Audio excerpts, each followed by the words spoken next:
The final stronghold. Days 30 to 28. The Iberian Peninsula, late winter. The wind screams across the limestone cliffs of what we now call Gibraltar, carrying with it the salt spray of an ancient Mediterranean and something else, the scent of ending.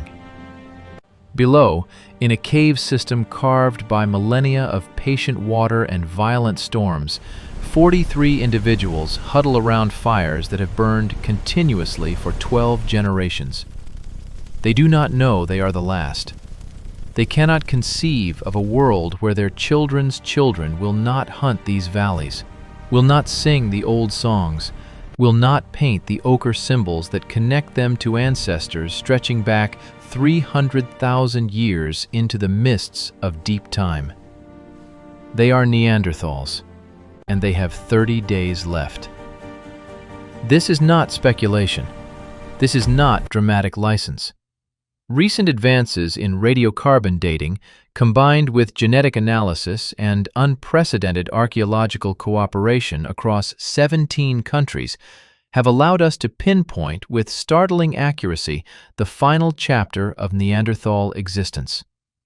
The evidence points to a small refugium, a last pocket of survival in the southernmost reaches of the Iberian Peninsula, where the last reproductively viable population of Homo neanderthalensis made their final stand against the twin pressures of climate catastrophe and competition with our species, Homo sapiens. But understanding their end requires understanding who they were. And that understanding has undergone a revolution in the past 2 decades. For over a century, Neanderthals were cast as the losers of human evolution, brutish, dim-witted cavemen who rightly lost out to superior sapiens' intelligence and innovation. Museum dioramas showed them stooped and stupid, grunting in dark caves while our ancestors painted masterpieces and invented civilization. This narrative was comfortable, it was wrong, and it was, perhaps, necessary for us to believe it, because the truth is far more unsettling. Neanderthals were not inferior. In many ways, they were superior. Their brains were larger than ours, averaging 1,400 cubic centimeters compared to our 1,350. Neurological analysis of cranial capacity suggests enhanced visual and spatial processing regions. They literally saw the world in greater detail than we did. Their eyes were larger, adapted for the lower light conditions of Ice Age Europe, capable of detecting movement and detail in conditions where a modern human would be functionally blind. Their bodies were masterpieces of cold weather adaptation. Stockier, more muscular, with shorter limbs that conserved heat. Each Neanderthal required approximately 3,000 to 5,000 calories per day just to maintain body temperature in the frozen landscapes they called home. They were built like wrestlers, with bone density 30% greater than modern humans, capable of exerting crushing grip strength that would snap the bones in a sapien's hand. Forensic analysis of Neanderthal skeletons reveals injury patterns consistent with close-quarters hunting of megafauna. They literally wrestled their food to death, suffering fractures and trauma that would have killed weaker hominins, but which they survived, healed, and returned to the hunt. They spoke. We know this now with certainty. The hyoid bone, the delicate horseshoe-shaped bone that anchors the tongue and makes complex speech possible, has been found perfectly preserved in Neanderthal remains, identical in structure to our own. Gene sequencing has revealed they possessed the FOXP2 gene, the so-called language gene, that underlies our capacity for symbolic communication. What did their voices sound like? Reconstructions based on vocal tract anatomy suggest deeper, more resonant tones. voices that would have carried across valleys, through caves, across the wind-swept tundra of Pleistocene Europe. They cared for their sick and injured with a sophistication that demands the word compassion.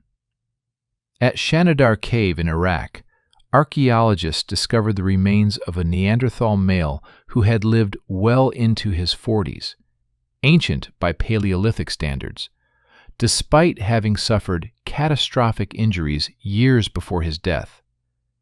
His right arm had been amputated, possibly by his clanmates to prevent gangrene. He was blind in one eye. He had severe arthritis and would have been unable to hunt or contribute meaningfully to the group's survival. Yet he lived for years after these injuries, cared for and fed by others. This is not the behavior of brutish animals. This is the behavior of people. They buried their dead. At La Chapelle-aux-Saints in France, at Kabara Cave in Israel, at Shanidar and a dozen other sites, we find deliberate interments, bodies placed in specific positions, sometimes with objects, always with care. Whether this indicates belief in an afterlife, respect for the individual, or simply hygiene practices remains debated, but the intentionality is undeniable. They recognized death as different from sleep. They treated their deceased as something more than meat. They created beauty.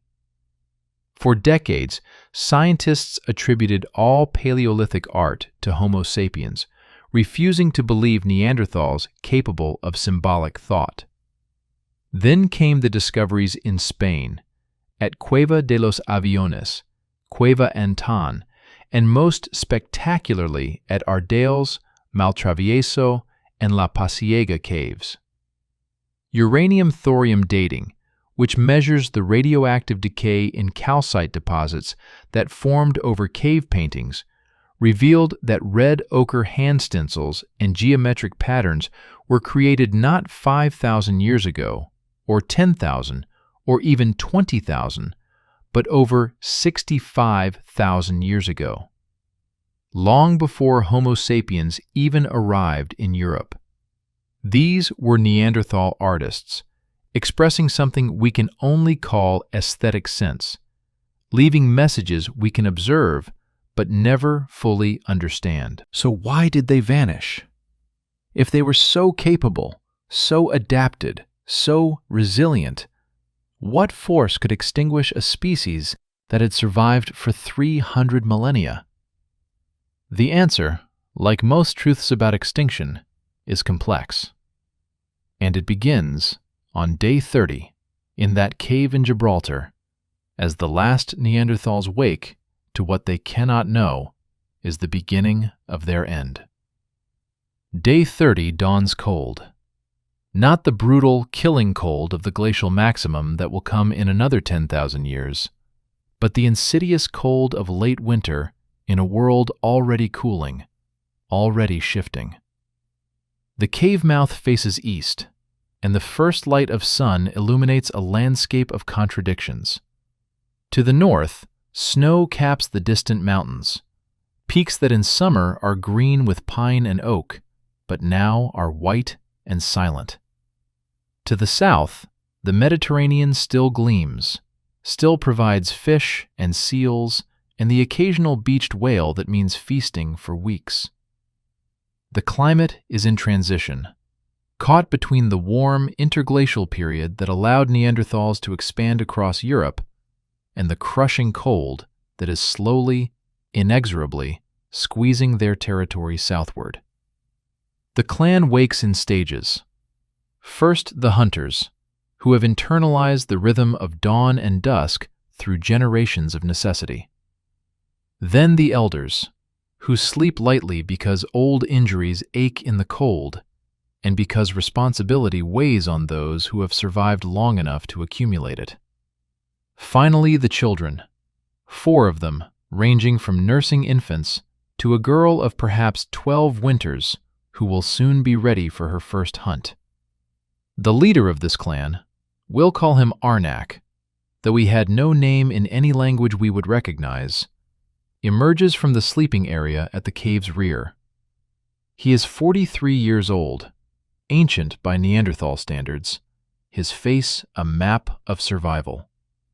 A scar runs from his left eyebrow to his jaw, a souvenir from a cave lion encounter 2 decades past. He limps slightly, favoring his right leg where a mammoth tusk shattered his femur in his youth. That he survived such an injury at all is testament to his clan's medical knowledge. Someone had to set that bone, splint it, keep him alive through the infection and fever that would have followed. Someone cared enough to save him. Arnak surveys his people with eyes that have seen too much. Once, his clan numbered over 200 souls, spread across 3 seasonal camps from the coast to the inland valleys. That was before the sapiens came, before the climate shifted, before the megafauna herds began their decline. Now, 43 Neanderthals in a cave system that once housed multitudes. He knows something is wrong. Not the way we know things, with statistics and projections and archaeological hindsight, but with the deep, inarticulate knowledge of an apex predator who senses the ecosystem failing around him. The signs are everywhere. The red deer herds are smaller each year, more skittish, harder to hunt. The ibex that once dotted the cliffs in their hundreds are now seen in dozens. The cave bears that used to hibernate in the northern chambers have not returned for 3 winters. The fish runs in the streams are thinner. Even the birds seem fewer, their dawn chorus diminished. And there are the others, the tall ones, the thin ones, the ones who appeared first as distant figures on ridgelines 20 winters ago, and who now have camps just 2 days' walk to the north. Arnak has seen them, has studied them from hiding, has tried to understand what they are. They are clearly human. They have the posture, the tools, the fire, but they are wrong somehow. Too tall, too gracile, with high foreheads and strange, flat faces. They dress differently, covering themselves in sewn hides where Neanderthals simply drape furs. They hunt differently, using light spears thrown from distance rather than the heavy thrusting spears Neanderthals wield in close combat. They travel in larger groups. They seem to communicate more, their camps always alive with voices, while Neanderthal bands move in comfortable silence. Some of Arnak's people have encountered them directly. 3 years ago, a hunting party, including Arnak's own son, made contact with a sapiens group in a river valley. There was no violence. Both groups simply observed each other from opposite banks, utterly alien, yet utterly familiar. Arnak's son reported that the others had females with them, children too, all traveling together in ways Neanderthals only did during seasonal migrations. When winter came and Arnak's clan returned to that valley, the others were gone, but their camp remained. Strange artifacts, tools made with techniques Neanderthals didn't use, bones split for marrow in unfamiliar patterns. 2 years ago, one of the clan's females, a young woman named Kara in our story, disappeared during a foraging expedition. She returned 3 weeks later, pregnant. She never spoke of what happened, but the child she bore 8 months later had features that troubled the elders. Too light of build, too tall, eyes set differently. The child lived only 6 months, dying of what we would recognize as a respiratory infection, but what Arnak's people could only understand as a mysterious weakness. Whether Kara had been taken by force, had gone willingly, or had been traded in some diplomatic exchange, we will never know. But her child represents one of the approximately 100 documented cases of Neanderthal sapiens hybridization, the genetic legacy that means every modern human outside Africa carries 1 to 4% Neanderthal DNA. Now, On day 30, Arnak makes a decision. The clan needs meat. Badly. The winter stores are nearly depleted. The last major kill was a horse, taken 23 days ago, and the smoked meat is gone. Fish and shellfish from the coast provide calories, but not enough. Not for bodies that burn 5,000 calories a day just existing. They need large game. They need it soon. He grunts, a low sound that brings the hunters to attention. 4 males, ages ranging from 16 to 31. 1 female, the 12-year-old girl who has been training for this her entire life. They understand without words. It's time to hunt. The preparation ritual is ancient, unchanged for thousands of generations. The hunters strip to basic hide wrappings despite the cold. Better to move freely and rely on internal heat generation than to be encumbered by heavy furs. They oil their skin with rendered animal fat mixed with charcoal, both for camouflage and for scent masking. They check their spears, heavy wooden shafts tipped with stone points that have been hafted with pine resin and bound with sinew, tested and retested until the bond is stronger than the wood itself. These are not throwing spears. These are weapons for close combat, for driving into the thick hide of megafauna at arm's length, for feeling the shudder of impact through your entire body as stone meets flesh, and the spray of hot blood confirms the kill. Arnak assigns the territories. 2 hunters will head north into the foothills, looking for ibex in the rocky terrain. 2 will sweep west along the coast, hoping to find seal or perhaps an injured dolphin in the shallows. Arnak himself, despite his age and injuries, will lead the remaining hunter and the young girl east into the valley system, where 3 days ago, one of the women reported seeing red deer tracks. They leave as the sun clears the horizon, disappearing into the landscape with the practiced efficiency of apex predators. Those who remain behind, the females, the elderly, the young children, begin their own work. Hides must be scraped and stretched. Fire must be maintained. 2 women head toward the coast with woven baskets to collect mussels and limpets from the tidal pools. An elder male, too arthritic to hunt, but still possessing the knowledge of 70 winters, sits at the cave mouth working on a new spear point, napping flint with technique refined over 50 years of practice. The cave seems emptier than it should, quieter, as if something essential has already begun draining away. By midday, Arnak's hunting party has found the deer trail. The girl, we'll call her Mira, spots it first, her young eyes catching details the males miss. Fresh droppings, still dark and moist. Broken branches at chest height where a stag rubbed velvet from antlers. And most promising, tracks in a muddy depression leading east toward a narrow valley dense with scrub oak. They follow in single file, communicating through gestures older than language itself.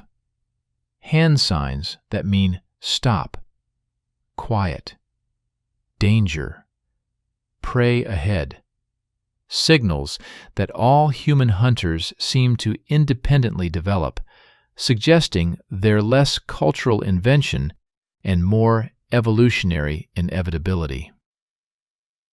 Arnak moves with surprising grace for a man carrying old injuries, his limp barely noticeable as muscle memory takes over, and he becomes not a middle-aged Neanderthal, but the embodiment of 300,000 years of predatory excellence. The valley narrows, the trail becomes fresher, and then, through a gap in the scrub, Mira spots them. A small herd of red deer, 7 animals, including 2 does and a young stag. They're browsing in a small clearing, unaware they're being watched. This is the moment that defines success or failure. Neanderthal hunting strategy relies on ambush and overwhelming force. Unlike Homo sapiens, who can throw spears from 30 or 40 meters away, Neanderthals must close to within touching distance. This requires patience, wind awareness, and the ability to explode into motion at exactly the right moment. It also requires accepting risk. Close quarters hunting means close quarters defense when prey fights back. Hence the injury patterns in Neanderthal skeletons, the broken bones and healed fractures that tell stories of hunts where the deer, the horse, the aurochs decided to fight rather than flee. Arnak studies the terrain. The clearing is at the bottom of a shallow slope. If they can circle around, come at the deer from upslope, gravity will add force to their charge. He signals, and the hunters split, moving with agonizing slowness through the underbrush. 10 minutes pass. 15.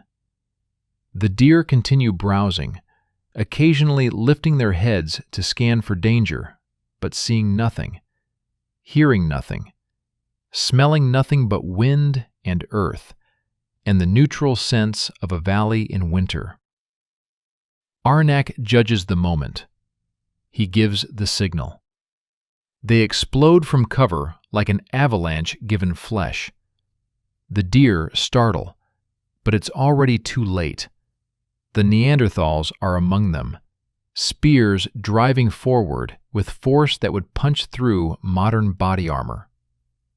Arnak targets a doe, his spear taking her in the chest just behind the foreleg, the stone point finding the heart with practiced accuracy. The doe staggers, tries to run, collapses within 20 meters. The second hunter takes down the young stag with similar efficiency. But the third hunter, younger and less experienced, misses his mark. His spear glances off a rib, and the targeted deer bolts, the rest of the herd scattering in panic. In 4 seconds, it's over. 2 deer down, 5 escaped. A successful hunt by any measure. Mira has her knife out before the animals fully stop twitching. A blade of worked flint that can shave hair from skin, sharp enough to require constant respect and careful handling. She begins the field dressing with competence that belies her age, learning through doing what her mother and grandmother learned before her. The hunters work quickly.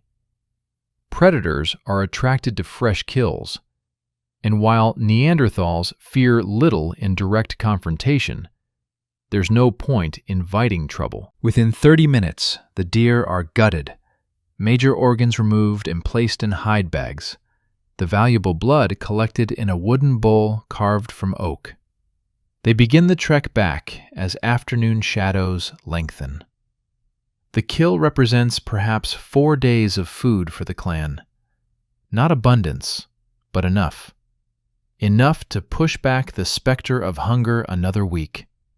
Enough to believe that perhaps the old ways will hold, that the clan will survive another winter, that children will be born and grow and learn to hunt, and the cycle will continue, as it has for longer than memory. They do not know they have 29 days left. Back at the cave, the returning hunters are greeted with quiet celebration. Not the whooping and singing that sapiens groups employ, but the Neanderthal equivalent. Grunts of approval, touches of shoulder and head. The immediate practical work of butchering and processing that turns a dead deer into survival. The women take over, their knowledge of anatomy allowing them to extract every usable part. Meat is cut into strips for smoking. Bones are cracked for marrow. Hide is stretched and scraped. Sinew is separated and dried for future cordage.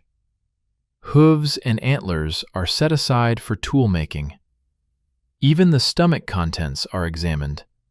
Partially digested plants that indicate what's edible in the valley. A kind of ecological reconnaissance by proxy. As darkness falls, the clan gathers around the central fire. This fire has burned continuously for 3 generations, fed and maintained through day and night, a living connection to the past. Neanderthal fire management was sophisticated. They understood different woods produced different heats, that certain stones could reflect warmth, that smoke could be directed through careful placement of shields and baffles. This fire is more than warmth. It is identity. It is continuity. It is the clan made manifest in flame and ember. They eat. Strips of fresh deer meat seared quickly over the flames, the fat spitting and crackling. Children receive choice portions, the tongue, the liver, the organs rich in vitamins that growing bodies need. Elders receive the marrow bones, easier to digest for teeth worn down by decades of processing leather and food. The hunters receive the muscle meat, refueling bodies that burned 6,000 calories today in the hunt. And as they eat, they make sounds that might be singing. We don't know if Neanderthals had music in any sense we'd recognize, but evidence suggests they had rhythm, pattern, perhaps simple vocalizations that created group cohesion. These sounds drift from the cave mouth into the night, carrying across the valley a voice that has echoed through this landscape for 100,000 years. For tonight, the world still makes sense. The hunt succeeded. Bellies are full. The fire burns. Children sleep safe. Tomorrow will bring more work, more challenges. But these are known challenges. The comfortable rhythm of existence that their ancestors have navigated successfully for 3,000 centuries. They cannot conceive of ending. Evolution does not prepare its children for extinction. There is no adaptation for realizing you are the last. No instinct that triggers when your species crosses the invisible threshold from viable population to terminal decline. They are simply alive, in the moment, full of deer meat and firelight, as alive as any human has ever been. 29 days remain. The invisible collapse. Days 27 to 24. The mathematics of extinction. Day 27 begins with ice. Not the dramatic, cinematically satisfying ice of a sudden freeze, but the insidious ice of climate in transition. A thin glaze that has formed overnight on the rocks outside the cave mouth, making the morning forage treacherous. The temperature has dropped 3 degrees in as many days, a shift that means nothing to humans with heated homes and insulated clothing, but everything to organisms living at the edge of their caloric capacity. Kara, the woman who bore the hybrid child 2 years ago, slips on the ice while descending to the coastal pools. Her ankle turns, ligaments tearing with a sensation that travels from foot to brain faster than conscious thought. She does not scream. Neanderthals were no more stoic than we are, but vocalization serves purpose, and there is no purpose in announcing injury to predators that might be listening. She sits, breathing hard, examining the ankle that is already beginning to swell. She knows what this means. Sprained ankles heal, but slowly. For the next 20 days, perhaps 30, she will be unable to contribute meaningfully to food gathering. She has become a liability. This is the arithmetic of survival operating at its most basic level. The clan of 43 has just effectively become a clan of 42 productive members. The margin shrinks. The buffer thins. And no one, not even Arnak with all his accumulated wisdom, can see the larger pattern. That this injury is not an isolated event, but a symptom of a systemic collapse already well underway. To understand what is happening to this clan, we must step back from the immediate drama of daily survival and examine the mathematics of extinction. Because extinction, we now understand, is not usually a dramatic event. It is not the asteroid strike that killed the dinosaurs, not the supervolcano that blocks out the sun. Most extinction is quiet. Most extinction is mathematical.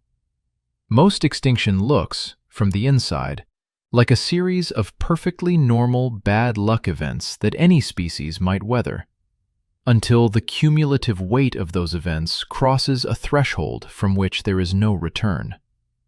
Population biologists call this the extinction vortex, a feedback loop where declining population numbers create conditions that accelerate further decline. It works like this. As population falls, genetic diversity decreases. As genetic diversity decreases, fitness declines. As fitness declines, reproduction rates fall, and mortality rises. As mortality rises, population falls further. The vortex tightens. The spiral accelerates. And once a species enters the vortex, escape becomes statistically improbable. The Neanderthals have been in the vortex for 3,000 years. At their peak, roughly 70,000 years ago, Neanderthal population in Europe and Western Asia numbered somewhere between 50,000 and 70,000 individuals. This is a staggeringly small number for a species. Modern humans at the same period numbered in the hundreds of thousands across Africa and emerging populations in Asia. But it was sufficient. Sufficient for genetic diversity, sufficient for cultural transmission, sufficient for the kind of population redundancy that allows a species to weather localized disasters without systemic collapse. Then came the climate shift. The transition from the Eemian interglacial period, warm, stable, rich in megafauna and plant resources, to the increasingly volatile conditions of the early worm glaciation. Temperatures began oscillating wildly on timescales of centuries, sometimes decades. Forests gave way to tundra, then back to forest, then to scrubland, then back to tundra again. Megafauna populations, unable to adapt quickly enough to the shifting vegetation zones, began their long decline. And Neanderthals, obligate carnivores requiring enormous caloric inputs, began dying faster than they could reproduce. The population crashed. By 50,000 years ago, perhaps 20,000 remained. By 45,000 years ago, fewer than 10,000. And then came Homo sapiens. Our arrival in Europe 45,000 years ago was not a military conquest. There were no wars, no genocides, no deliberate campaigns of extermination. The evidence simply doesn't support that narrative. What we find instead is something far more insidious: competitive exclusion. The ecological process by which two species competing for the same resources cannot coexist indefinitely. One will always, eventually, outcompete the other. And sapiens, with our more efficient hunting technologies, our larger social networks, our greater behavioral flexibility, were the superior competitor. Not because we were smarter. Remember, Neanderthals had larger brains. Not because we were stronger. Neanderthals would dominate us in any physical contest. But because we had numbers, and because our social structures allowed for cooperation at scales Neanderthals couldn't match. A Neanderthal clan might number 40 or 50 individuals. A Homo sapiens tribe could number 200, 300, even 500 individuals, all coordinating through complex kinship networks and social hierarchies that Neanderthals apparently never developed. When both species hunted the same valleys, fished the same rivers, harvested the same plant resources, the mathematics were simple. We took more. Not through violence, but through sheer numerical advantage.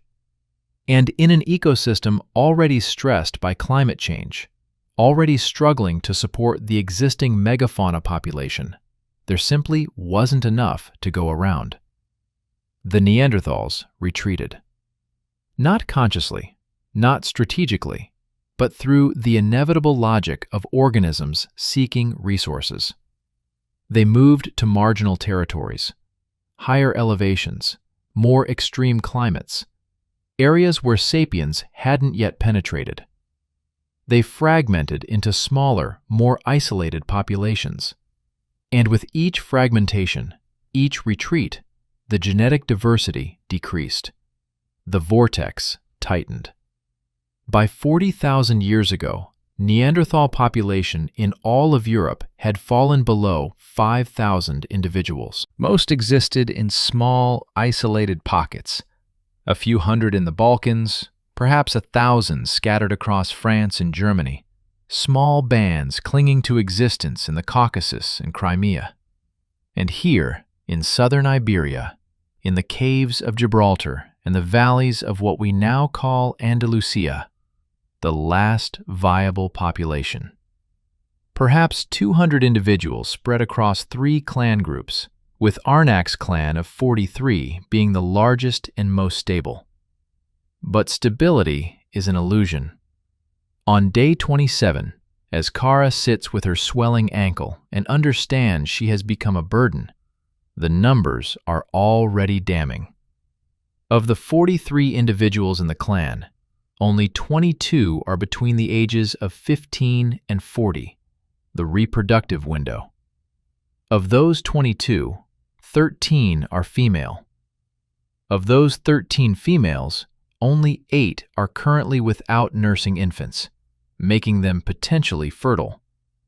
And of those 8, 3 have not successfully carried a pregnancy to term in multiple attempts, suggesting either individual infertility or, more likely, the accumulated genetic load of generations of increasingly inbred population. The numbers say extinction. The individuals living those numbers cannot perceive it. Day 26 brings a visitor. He appears at dawn, a lone Neanderthal male, emaciated and exhausted, stumbling toward the cave with the gait of someone who has walked until walking is more reflex than choice. The clan's sentries spot him while he's still half a kilometer away. They've been trained from birth to notice movement, to distinguish the purposeful stride of a predator from the random motion of wind-blown vegetation. And this figure is neither. This is the shuffle of desperation. Arnak meets him at the outer boundary of the clan's territory, accompanied by 2 hunters with spears ready. Violence between Neanderthal groups was rare. The archaeological record shows surprisingly little evidence of intraspecific conflict, but caution is simply prudent. The stranger raises his hands in the universal primate gesture of submission, and Arnak sees immediately that this man poses no threat. He is perhaps 30 years old, but looks 50. His ribs show through skin stretched tight by starvation. His eyes are sunken, and his legs tremble with exhaustion. The stranger speaks, and though we cannot know the actual sounds that pass between them, we know what information must have been conveyed because of what happens next. The stranger is from the Northern clan, the group that occupied the inland valleys 2 days' walk from here. Was from that clan, because that clan no longer exists. The story emerges in fragments. 6 weeks ago, their main cave system partially collapsed during an earth tremor, not uncommon in this geologically active region, but catastrophically timed. 3 elders and 2 children were killed immediately. The survivors relocated to a secondary cave, but it was less defensible, more exposed to wind and weather. Then came sickness. What we would recognize as pneumonia or perhaps influenza, but what Neanderthals could only experience as mysterious fire in the lungs, coughing that wouldn't stop, fevers that burned strength away faster than food could replace it. In 3 weeks, 17 more died. The survivors scattered, some heading west toward the coast, others east into the mountains. This man walked south, driven by some ancestral memory that the southern clans were more stable, that perhaps here he could find acceptance, a new family, survival. Arnak faces an impossible calculation. Accepting this stranger means accepting another mouth to feed in a clan already operating at the margins. But refusing means death for the stranger and, more abstractly, the loss of whatever genetic diversity he represents. In a population already suffering from inbreeding depression, every individual matters. Every unique genetic combination is precious. He makes the choice our ancestors would have made. The stranger is accepted into the clan. What Arnak cannot know is that this man carries more than just genetic diversity. He carries pathogens. The journey south has taken him through territories where sapiens now camp, and while he avoided direct contact, he may have shared water sources, may have sheltered in caves recently occupied by the others, may have been exposed to microorganisms against which his immune system has no preparation. Neanderthals and sapiens had been separated for 500,000 years. That's 500,000 years of independent disease exposure. 500,000 years of immune system adaptation to different pathogenic landscapes. When our species came back into contact, we brought not just competition for resources, but biological warfare neither side intended, diseases to which each species lacked immunity. The most famous example would come 28,000 years later, when European diseases would devastate indigenous American populations. But the process worked in both directions. Neanderthals had their diseases, and we had ours. And when populations mixed, people died. The stranger from the northern clan is exhausted, malnourished, and quite possibly carrying a respiratory infection that his weakened body is barely containing. 3 days from now, the first clan member will develop a cough. But today, on day 26, there is only the stranger's arrival and the clan's uncertain welcome. He is given water first. Dehydration kills faster than hunger. And then small portions of food. Not the rich meat the clan members eat, but easily digestible marrow broth and soft organ meat. His stomach has shrunk. Too much food too fast would kill him as surely as starvation. He sleeps by the fire, wrapped in borrowed furs, and the clan members give him space, the instinctive territorial awareness all primates possess but which compassion overrides. Mira, the young hunting apprentice, watches the stranger with fascination. She has never seen someone from outside her immediate clan. The differences are subtle, but present. His face is broader, his brow ridge slightly more pronounced, his hands scarred in patterns different from the hunters she knows. He is exotic. He is proof that the world extends beyond these valleys, that there are other Neanderthals somewhere out there in the vast and terrifying landscape. She does not understand that he is proof of the opposite, that his arrival here, alone and desperate, is evidence that the network of clans that once filled this peninsula has already dissolved, that the web of connections that allowed genetic exchange, cultural transmission, and mutual support has broken, that the stranger represents not the wider world, but its contraction, not diversity, but the homogenization that comes when only the desperate survivors of collapsed populations remain.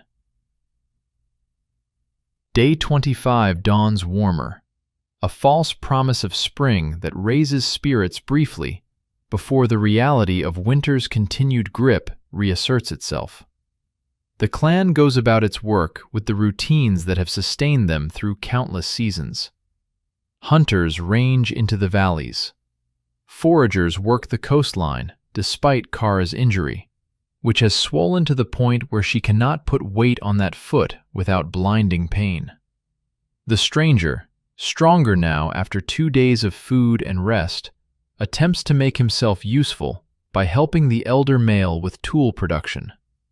This is when we see the cultural transmission that was central to Neanderthal survival.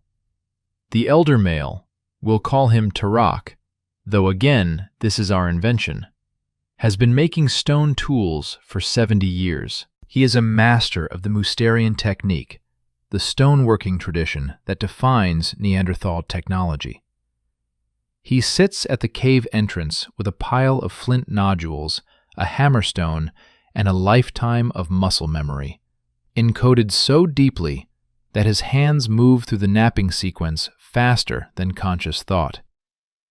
The stranger watches, and Tarak teaches. Not with words necessarily, but with demonstration.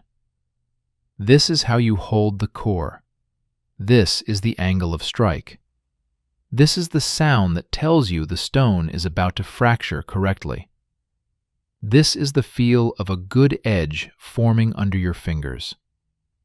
Hour after hour, Tarak produces flake after flake, and the stranger attempts to replicate the technique, failing more often than succeeding, but gradually, incrementally, improving. This transmission of knowledge is what we call culture, and Neanderthals had it in abundance.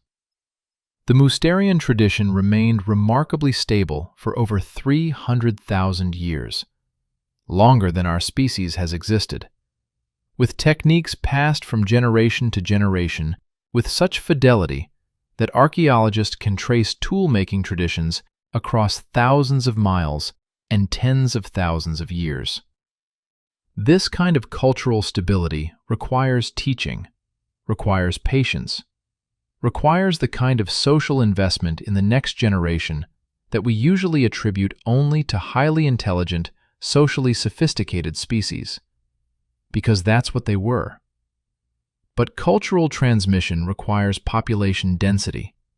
It requires multiple teachers and multiple students.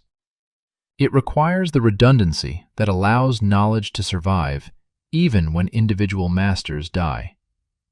And with the Neanderthal population now fractured into isolated pockets, with clan sizes fallen from hundreds to dozens, that redundancy is gone. When Tarak dies, which at 70 years old could happen any day, the clan loses not just an individual, but a library. Techniques he learned from masters who are themselves 3 generations dead will die with him. Knowledge accumulated over millennia will simply cease to exist. This is the cognitive extinction that precedes biological extinction, the loss of cultural knowledge, of technological sophistication, of the accumulated wisdom that turns a group of clever apes into a civilization. The Neanderthals are not just declining in numbers. They are becoming less capable, less knowledgeable, less able to cope with the challenges their environment presents. Skills are being lost faster than they can be relearned. The light is dimming. As afternoon fades to evening, the first sign of the disaster to come appears. One of the younger hunters, a male of 19 years we'll call Dren, returns from the day's ranging with a headache. Nothing dramatic, just a dull throb behind the eyes that he attributes to sun glare on snow. He eats his evening portion of food, tends to his weapons, and sleeps heavily. By midnight, he is burning with fever. The illness spreads with terrifying speed. By dawn of day 24, 3 more clan members show symptoms: fever, body aches, a dry cough that gradually becomes wet and productive. By midday, 7 are sick. By evening, 12. The illness shows a pattern that epidemiologists would recognize immediately. It's hitting the young and the old hardest, sparing the middle-aged adults, who presumably have more robust immune systems. But it's hitting everyone to some degree. Even those who don't develop full symptoms feel weakness, malaise, the sense that something is wrong inside their bodies. The clan's response reveals both their medical sophistication and their ultimate helplessness.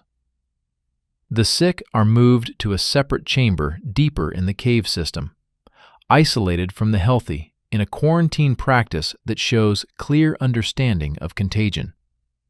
They are given water constantly. Neanderthals understood that fever dehydrates, that water is medicine. They are kept warm but not overheated. Their symptoms are treated with remedies that have been passed down for generations. Certain plants that reduce fever, certain mosses that can be packed around the chest to ease breathing, certain rituals of care that may or may not have pharmacological effect, but which at minimum provide comfort. But they have no antibiotics, no antivirals, no understanding of germ theory or immune response, or any of the medical knowledge that would allow them to fight an infection at its source. They have only nursing care and hope, and the body's own ability to heal itself. For most of human history, that was enough most of the time. But not always, and not now. Arnak watches his clan fracture into the sick and the well, and feels something he has no words for. A sense of wrongness, of violation, of the world operating according to rules that make no sense. The sick have done nothing wrong. They followed the same routines, ate the same food, breathed the same air as everyone else. Yet they burn with fever while others remain healthy. There is no justice in it, no pattern, no explanation that satisfies. It simply is. By the evening of day 24, the first death occurs. An elderly female, 63 years old, who had survived injuries and childbirth and countless winters. The fever overwhelms her weakened body in less than 36 hours. She dies as the sun sets, surrounded by family members who can do nothing but witness. They keen over her body, a sound somewhere between wailing and singing, a vocalization of grief that transcends language. They wrap her in hides and carry her to the burial site on the cliff above the cave, where generations of clan members have been interred.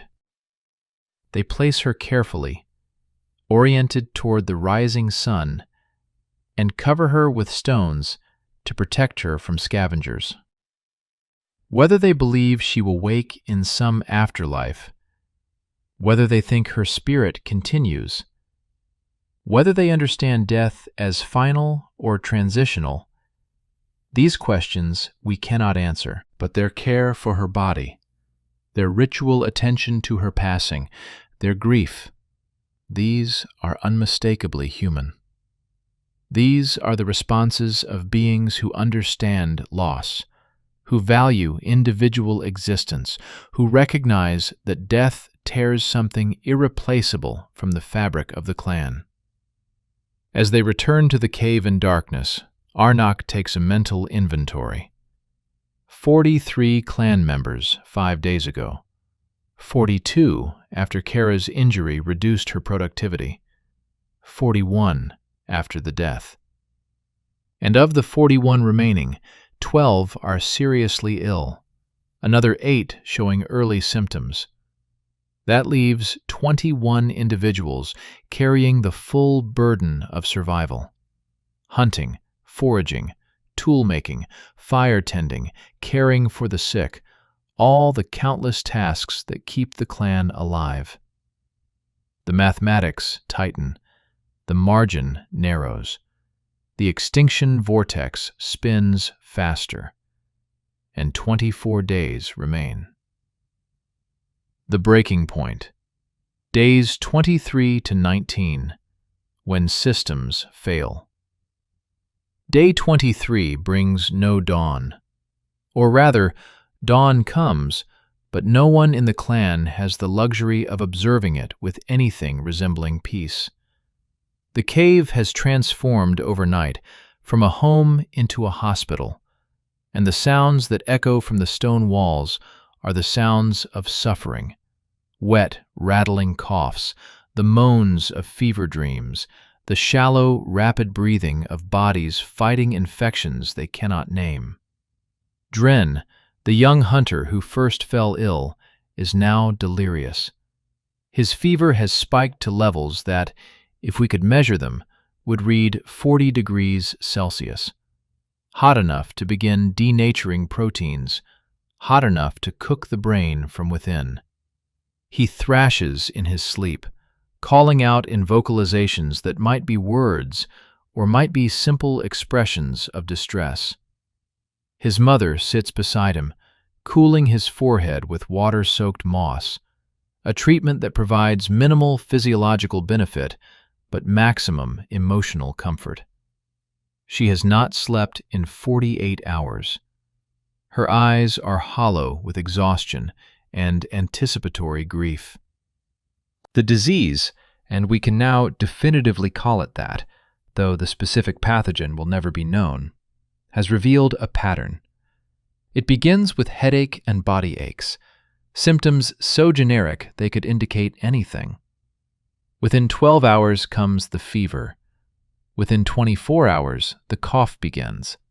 Dry at first, then increasingly productive, bringing up phlegm streaked with blood. By day 3, breathing becomes labored. The lungs fill with fluid. Oxygen levels in the blood drop. The body, desperate for air, begins to cannibalize itself for energy. Muscle wastes away. Consciousness fades in and out. And then, for some, comes death. Not everyone dies. This is not the plague, not smallpox, not one of the truly apocalyptic pathogens that will haunt human history in millennia to come.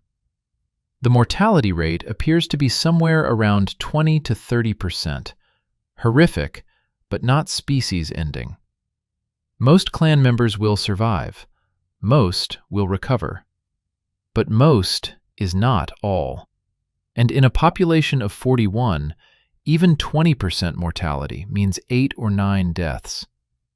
8 or 9 individuals who carry unique knowledge, unique genetics, unique relationships that bind the clan together. 8 or 9 threads pulled from a tapestry already fraying. And the deaths are not distributed randomly. Disease, we now understand, is never truly random. It targets the vulnerable, the very young whose immune systems are still developing, the very old whose immune systems are declining, and those with underlying conditions that compromise their ability to fight infection. In a Neanderthal clan already weakened by generations of declining nutrition, increasing inbreeding, and the accumulated stress of living at the margins of viable territory, everyone is vulnerable to some degree, but some more than others. By midday, 2 more elders have died. One is 71 years old, the oldest member of the clan, a walking archive of ecological knowledge, who could identify every edible plant in the region, who knew the seasonal migrations of game animals, who remembered when the climate was warmer and their herds were larger, and the caves housed 3 times as many people. The other is 58, a female who had borne 6 children, 4 of whom survived to adulthood, a remarkable success rate in a world where childhood mortality typically exceeded 50%. She was one of the clan's primary healers, keeper of the medicinal plant knowledge that represented generations of trial and error, of noting what worked and what didn't, of building a pharmaceutical tradition without laboratories or clinical trials. When they die, they take their knowledge with them. This is the irreversible loss that accompanies death in pre-literate cultures. There are no books to preserve their wisdom, no written records, no way to download a lifetime of accumulated experience into the next generation. There is only memory, only demonstration, only the hope that you live long enough to teach everything important before you die. And when death comes suddenly, when disease rips through a population faster than knowledge can be transmitted, entire categories of understanding simply vanish. The clan buries them together in a grave on the cliff. There is no time for elaborate ritual, no energy for extended mourning. The living need the dead gone, not from cruelty, but from the practical necessity of hygiene. Bodies decompose. Decomposition attracts scavengers and spreads disease. The dead must be removed from the living spaces quickly, must be protected from predators that would dig them up and scatter their remains. So they wrap the bodies, carry them to the cliff, place them carefully in a shallow grave carved from the limestone by 2 exhausted hunters, and cover them with stones. Arnak stands at the gravesite and tries to process loss at a scale his mind isn't equipped to handle. In his lifetime, he has seen many deaths, hunting accidents, childbirth complications, injuries from predator attacks, the slow decline of age. But those were singular events, spaced across years, integrated into the rhythm of existence. This is different. This is systematic. This is the clan being dismantled, person by person, day by day, and he has no framework for understanding it. No story from the ancestors that explains how to survive when your entire world collapses in the span of a week. He is, in this moment, experiencing what we would call existential dread, the uniquely human awareness of mortality, not just as personal fate, but as cosmic condition. The understanding that everything ends, that no structure is permanent, that the apparent stability of daily life is an illusion barely concealing the void beneath. Whether Neanderthals regularly experience this kind of existential awareness, or whether it required specific trauma to trigger it, we cannot know. But Arnak feels it now. He feels the ending coming, feels it in his bones the way animals are said to sense earthquakes before they strike.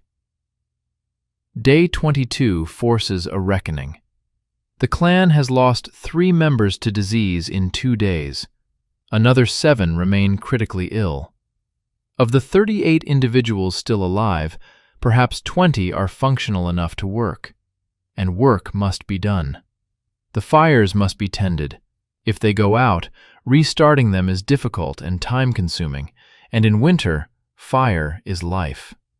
Food must be gathered. The stores are depleted, and bodies fighting infection need more calories, not fewer. Tools must be maintained. The sick must be cared for.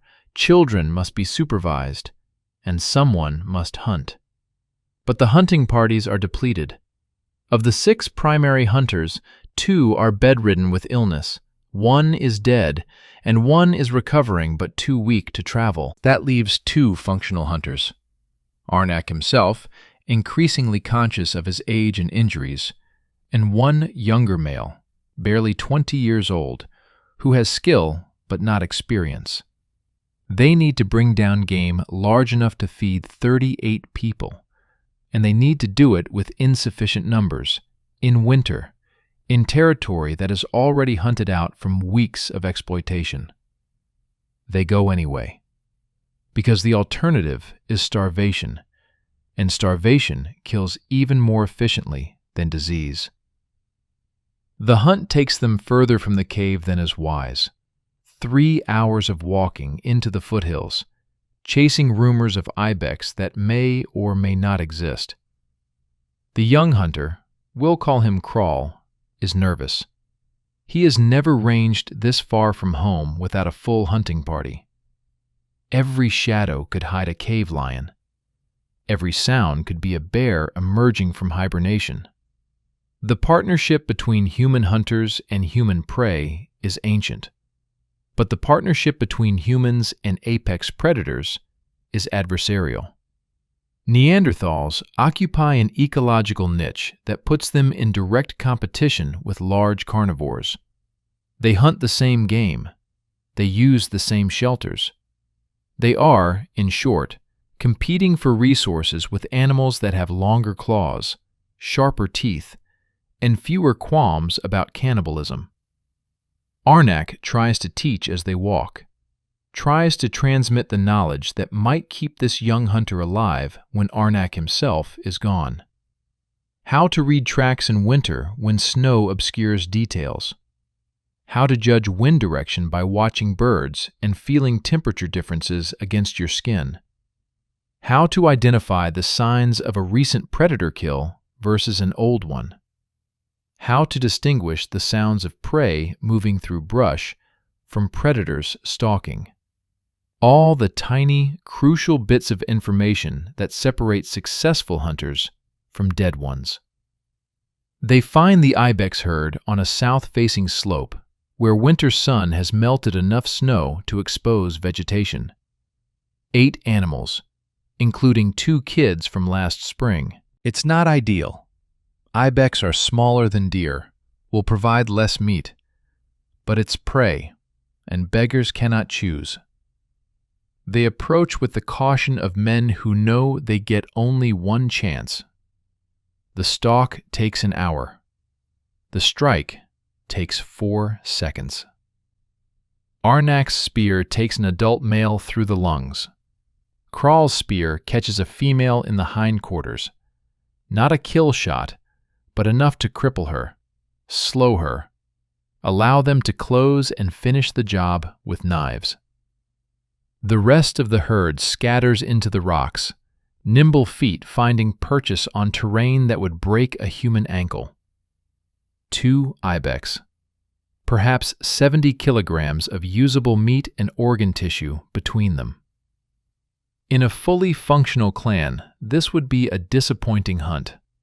Today, it feels like salvation. They butcher quickly, taking only the most portable and valuable parts, the haunches, the organs, the hide. The rest they leave for scavengers, a calculated sacrifice. Carrying everything would slow them down, and slow is dangerous when you're 3 hours from home in winter twilight. They pack their loads, 60 pounds each of meat and hide, and begin the trek back. They are halfway home when they encounter the others. 3 sapiens hunters, moving through the same valley, tracking the same game. The two groups spot each other simultaneously, freeze in the universal mammalian startle response, and for 10 seconds that feel like 10 minutes, nobody moves. Both groups are armed. Both groups are capable of violence. Both groups understand that violence here, now, benefits no one. But both groups also understand that territory is finite, that game is scarce, that in a zero-sum environment, your survival might require their absence. Arnak has seen sapiens before, but never this close, never with so few barriers between them. He studies them with the intense focus of a zoologist examining a new species. They are taller than him, lankier, with limbs that seem too long for their torsos. Their faces are flatter, less prognathic, with high foreheads that make their skulls look strangely domed. They carry lighter spears, designed for throwing rather than thrusting. They wear more elaborate clothing, not just draped furs, but carefully tailored garments with visible seams and decorative elements. One wears a necklace of shells that must have come from the coast, traded or carried across hundreds of kilometers. They are, in short, clearly human and clearly alien at once.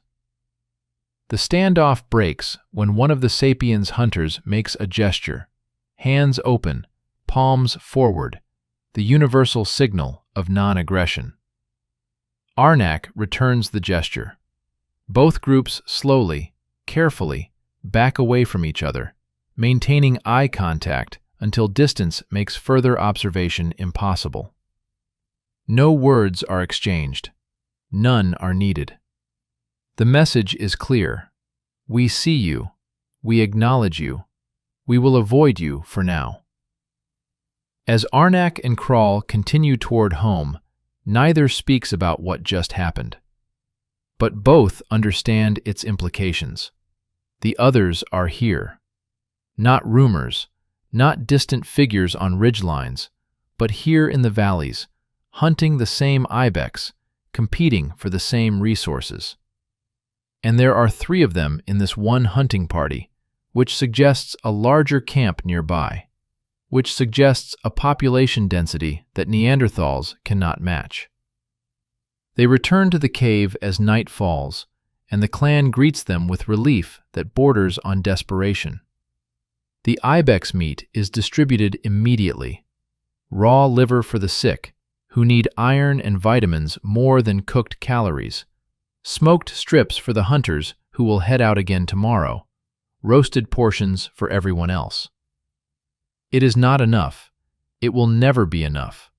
But it is something, and something is the difference between today and death. Day 21 brings the first good news in a week. Dren, the young hunter who was first to fall ill, whose fever reached brain-cooking temperatures, whose survival seemed impossible, opens his eyes and asks for water. His fever has broken. His breathing is still ragged, his body still weak, but the crisis has passed. He will live. His survival provides something the clan desperately needs: hope. The narrative that everyone who catches this illness dies is broken. Recovery is possible. The body can fight back. And if Dren can survive, others can too. This hope, irrational as it might be from an epidemiological standpoint, individual survival doesn't predict population outcomes, is nonetheless psychologically crucial. Hope keeps people functioning when logic says surrender. Hope keeps hunters going into the cold. Hope keeps mothers nursing sick children through endless nights. Hope is, in its way, as vital as food. But hope cannot reverse mathematics. By evening of day 21, another elder has died, the fourth in as many days. This one is Tarak, the master toolmaker, the 70-year-old keeper of Mousterian technique who was teaching the stranger from the northern clan. His death is almost gentle. He falls asleep by the fire and simply doesn't wake up, his body exhausted by fever and age and 7 decades of survival in an unforgiving world. They find him in the morning, cold but peaceful, his hands still holding the hammerstone he'd been using the day before. With his death, specific knowledge vanishes. He knew techniques for working difficult stone types that no one else in the clan had fully mastered. He knew where to find specific flint sources in the mountains. He knew stories about the ancestors, about great hunts and terrible winters, and the time when the caves were full and the world made sense.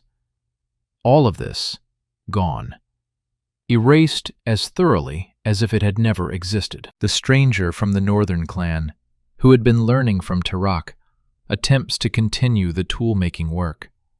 But his technique is cruder, his understanding incomplete. The flakes he produces are usable, but not optimal, thicker than they should be, with edges that dull quickly, showing the hallmarks of a student who learned the form, but not the substance of the art. In normal times, this would be fine. Students learn by doing, improve with practice, eventually become masters themselves. But these are not normal times. There is no eventually. There is only now, and now is not sufficient. Day 20 dawns with an unexpected visitor, but not a Neanderthal. A cave lion, enormous and hungry, appears on the ridge above the cave at first light. She is old, perhaps 15 years, with ribs showing beneath her tawny coat and scars covering her face and flanks. She has been pushed from her territory by younger, stronger lions, and is now ranging far from her usual hunting grounds, desperate and dangerous in the way that only a starving apex predator can be. She has smelled the death in the cave. The burials on the cliff, inadequately covered, have attracted her attention. She is contemplating whether these strange, two-legged creatures are prey or competitors, whether the risk of approaching their den is worth the potential reward of the bodies she can smell. The clan spots her immediately. Sentries whistle the alarm, a sharp, piercing sound that brings every able-bodied hunter scrambling for weapons. This is a threat of a different order than disease or hunger. This is immediate, visceral, the kind of danger that human instincts are evolved to recognize and respond to. Predator, large, close. Fight or flee. Arnak makes a decision that reveals both the sophistication of Neanderthal social organization and its limitations. He takes 5 hunters, everyone who can hold a spear, and they advance on the lion, not to kill her necessarily, but to drive her away, to make it clear that this territory is claimed, that the cave and its surroundings are defended space. They move together in a tight formation, spears forward, making themselves as large and intimidating as possible. They shout, deep, booming vocalizations that echo off the rock walls, that are meant to startle and intimidate. The lion watches them approach. She is calculating, running her own cost-benefit analysis. 5 humans with spears represent significant danger. She is old and injured. She has already lost fights with younger lions. Another fight, another injury, might be terminal. But she is also starving, and starving predators take risks that well-fed predators avoid. She charges. What follows is chaos. 5 Neanderthal hunters fighting a 300-pound felid that is all teeth and claws and desperate hunger. spears thrust forward. The lion twists, impossibly agile for something so large. Crawl takes a glancing blow from her paw that tears open his shoulder, exposing muscle and bone. Arnak drives his spear into her side, feeling it slide between ribs, punching through into the lung. The lion screams, a sound that is pure fury and pain, and swipes at Arnak, catching his chest, tearing through hide clothing and skin. Another hunter strikes from the side, his spear taking her in the hindquarters. She turns, bites, catches the spear shaft and splinters it. But the damage is done. The lung wound is mortal. She knows it. They know it. The lion disengages, limping away from the cave, leaving a trail of blood in the snow. She will die somewhere in the rocks, alone, her body eventually feeding the scavengers and decomposers that recycle all flesh back into the ecosystem. But she has left her mark. Crawl is seriously injured, his shoulder torn open in ways that, even with Neanderthal medical knowledge, will take weeks to heal and may never heal completely. Arnak's chest wound is less severe, but still painful, still a drain on his already compromised physical resources. The clan has defended its territory, but the cost mounts. Day 19 brings a moment of fragile beauty amid the cascade of disasters. One of the females gives birth, a rare event in a clan where pregnancy rates have been declining for years, where infant mortality has been rising, where the very act of reproduction has become increasingly difficult. She labors through the morning, attended by the surviving elder females who know the rhythms of birth, who have seen hundreds of deliveries across their lifetimes, who understand when to intervene and when to let nature proceed. The infant arrives just after midday, a girl, small but alive, screaming her outrage at being expelled from the warm darkness of the womb into the cold reality of a dying world. She is cleaned, wrapped in soft rabbit fur, presented to her mother, who clutches her with the fierce protectiveness that transcends species, that exists in every mammal, that says, "This is mine, this is precious, this will live." For a few hours, the clan forgets its troubles. A baby is hope incarnate.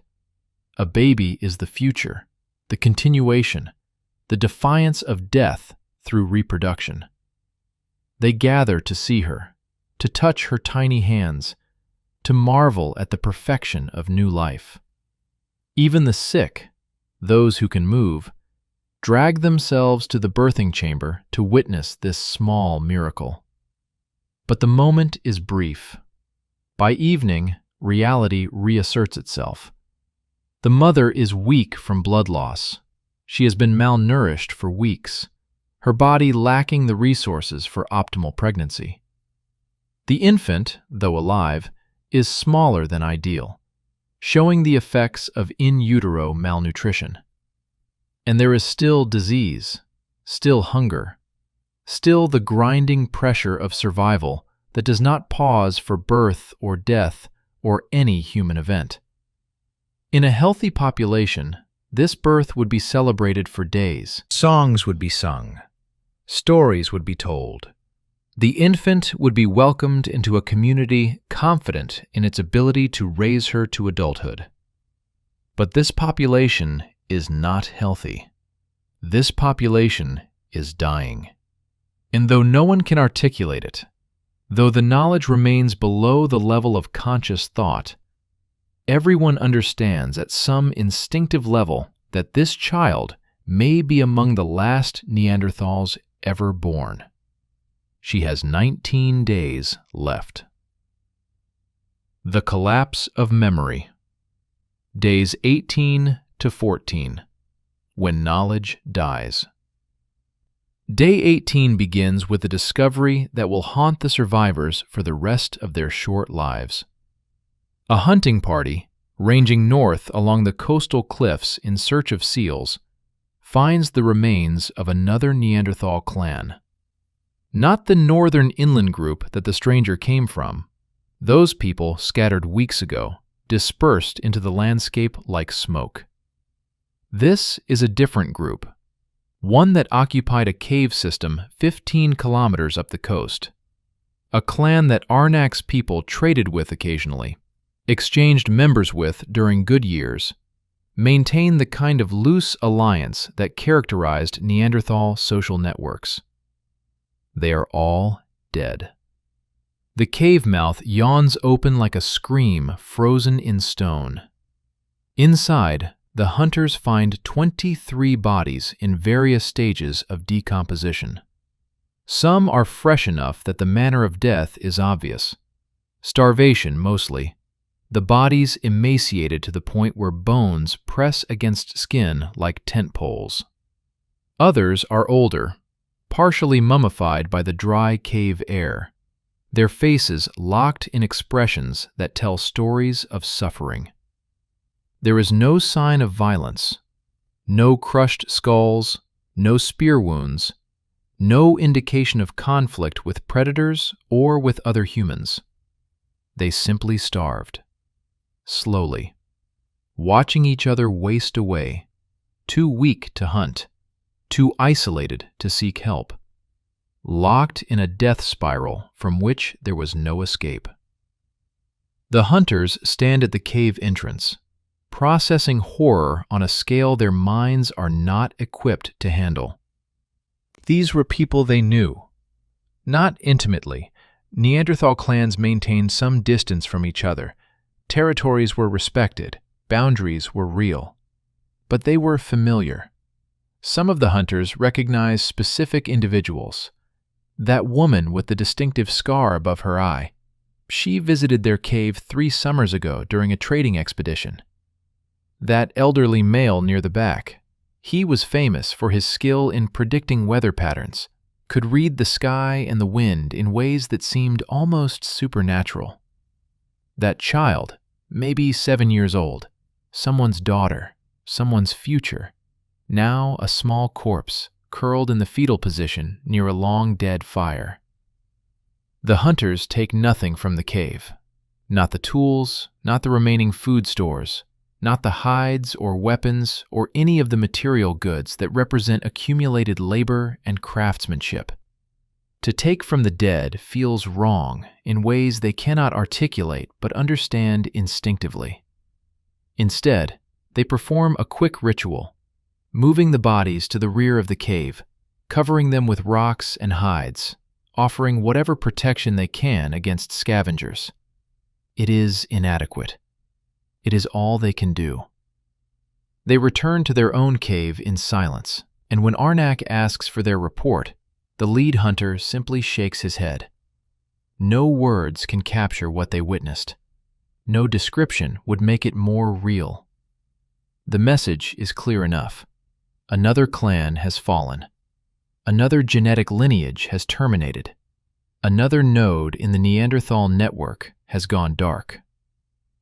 Arnak processes this information with the grim understanding of a leader watching all options narrow to inevitability. There were 4 clans in this region last year. His own, the northern inland group, the coastal group to the north, and another smaller group in the eastern valleys. The northern inland group has collapsed. The stranger is proof of that. The coastal group is now confirmed dead. That leaves only his clan, and possibly the eastern group, and he has heard no word from the east in months. Silence in this context is rarely good news. The mathematics are brutal. If the eastern clan has also fallen, then Arnak's group of now 36 individuals, 2 more died overnight from disease complications, represents the entire Neanderthal population of southern Iberia, possibly the entire surviving population of the species, and 36 is not a viable number. 36 cannot maintain genetic diversity. 36 cannot survive a bad winter, or a disease outbreak, or a megafauna population crash. 36 is not a population. It is an epitaph waiting to be written. Day 17 forces a conversation that Arnak has been avoiding for weeks. The clan's food stores are critically depleted. The hunting has been poor, partly because of disease reducing the number of available hunters, partly because the megafauna herds are genuinely declining, partly because the sapiens' presence in the region is increasing pressure on all available game. They have perhaps 5 days of food remaining at current consumption rates, maybe 7 if they reduce portions, which is itself problematic because bodies fighting disease need more calories, not fewer. The options are limited, and all of them are bad. They can increase hunting pressure, send out larger parties more frequently, but that risks further injuries in a population that can ill afford them. They can expand their foraging range, but that brings them into increasing conflict with sapiens groups and other Neanderthal clans competing for the same resources. They can reduce consumption, ration strictly, prioritize the young and the hunters, while the elderly and sick receive less, but that accelerates mortality among the already vulnerable. Or they can relocate entirely, abandon this cave that has housed their ancestors for generations, and seek new territory. But winter travel with sick and injured members is its own form of suicide. Arnak calls a council.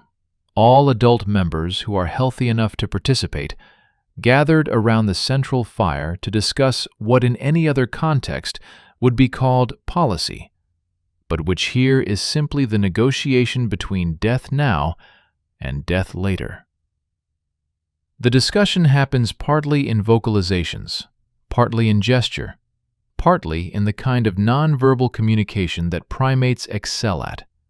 Body language, facial expressions, the subtle shifts in posture that signal agreement or dissent or uncertainty. The young hunters want to increase hunting range, push further into the interior valleys where game might be more plentiful. Their argument is simple. They are strong. They are capable. They would rather die trying than die slowly of starvation. The elders counsel caution. Expanding range means encountering unknowns, means potential conflict with sapiens or other Neanderthal groups, means spending energy on travel that could be spent on efficiency in known territory. The mothers with young children simply want safety, want the known quantity of the cave versus the unknown dangers of relocation or expanded ranging. The stranger from the northern clan contributes an observation that silences the debate. He has seen this before. Not here, but in his home territory. The increasing desperation, the expanding hunting range, the conflicts with neighbors over diminishing resources. It ends the same way every time. Collapse. The question is not whether they will survive, but how long they will last before the inevitable conclusion. His pessimism is not welcome, but neither can it be refuted. He speaks from experience, and experience has made him a prophet of ending. The decision, when it comes, is compromise, the worst kind, satisfying no one, but representing the least objectionable option to all parties. They will increase hunting efforts, but not expand range significantly. They will tighten rationing, but not to starvation levels. They will send scouts to check on the Eastern clan, see if alliance or amalgamation is possible. They will, in short, continue doing what they have been doing, while hoping that circumstances change. It is a decision that guarantees nothing except postponement. But postponement, in the face of extinction, is its own form of victory. Day 16 brings an unexpected frost that kills the early spring growth that foragers had been counting on. The plants that were just beginning to emerge, young shoots that represented crucial calories and nutrients, are blackened and wilted by morning. This is the randomness of climate chaos, the unpredictability that makes planning impossible. Just when the clan begins to believe that winter is releasing its grip, that spring will bring relief, the environment reasserts its dominance. The psychological impact is as severe as the caloric one. Neanderthals, like all humans, survive partially through the ability to project into the future, to see current hardship as temporary, to believe that conditions will improve. This frost breaks that narrative. If spring can be delayed, if new growth can be destroyed overnight, then what hope is there? What possible future exists where things get better rather than worse? Mira, the young hunting apprentice, feels this despair most acutely. She is 13 years old, on the cusp of adulthood, at the age where identity formation occurs and where beliefs about the world solidify. In a healthy population, she would be learning not just hunting techniques, but the cultural knowledge that defines Neanderthal existence. Songs and stories, medicinal practices, social norms, the accumulated wisdom of 300,000 years. Instead, she is learning death. She has watched 4 elders die in the last week. She has seen a neighboring clan's corpses in their cave. She has felt hunger as a constant companion. And she is developing the understanding, still inchoate but growing stronger, that this is not normal, that something fundamental has broken in the world. She seeks out Arnak in the afternoon, finds him sitting alone near the cave mouth, watching the valley with the 1,000-yard stare of someone who has seen too much. She sits beside him, not speaking because communication between Neanderthals was as much about presence as language, and they share silence. After a time, she asks a question. We don't know the exact words, cannot reconstruct the syntax or vocabulary, but the meaning is clear from what happens next. She asks if they are going to die. Arnak does not lie to her. Lying to children about existential threats is a modern luxury, a product of societies wealthy enough to protect the young from reality. In the Pleistocene, children learn truth early because survival depends on accurate understanding of danger. So he tells her yes. Not immediately, not tomorrow or the next day, but yes. The clan is dying. The disease has taken elders who held crucial knowledge. The game is disappearing. The others are everywhere. The winter was too hard, and spring is not coming fast enough. Yes, they are dying. But he also tells her something else, something that might be uniquely Neanderthal, or might be universal to all humans facing extinction. He tells her that they will die well. They will not abandon each other. They will not turn to violence or cannibalism, or the dissolution of social bonds that marks true collapse. They will remain a clan, will remain people, will maintain the behaviors and beliefs and structures that define them as Neanderthal until the very end. This is not much comfort, but it is something. It is the last form of agency available to those who cannot control outcomes, the choice of how to face the inevitable. Mira absorbs this, and something shifts in her expression. She is no longer a child. She has crossed some invisible threshold into adulthood, forced there not by ceremony or tradition, but by necessity. In the span of a single conversation, she has aged years. She understands mortality now, not as abstraction, but as immediate personal reality. And understanding, while it brings no comfort, brings at least clarity. Day 15 marks the loss of something intangible but crucial. The last elder who remembers the old songs. Her name, for our purposes, is Shara. She is 68 years old, impossibly ancient by Paleolithic standards. A woman who has survived childbirth, injuries, diseases, and 7 decades of grinding survival through sheer stubbornness and luck. She has been sick since day 23, her lungs compromised by the illness, her body wasting despite the clan's best efforts to feed and care for her. By day 15, it is clear she will not recover. She lies near the central fire, breathing in shallow gasps, attended by the younger females who learned medicine from her, who learned plant lore and healing rituals, and the 1,000 small techniques that keep people alive in a world without hospitals. But Shara's most important knowledge is not medical, it is musical. She is the last keeper of the clan's song tradition, vocalizations that might or might not qualify as music by our standards, but which serve crucial social functions. Songs that mark seasonal transitions, songs that celebrate successful hunts, songs that mourn the dead. Songs that tell stories about ancestors, about great events, about the time before.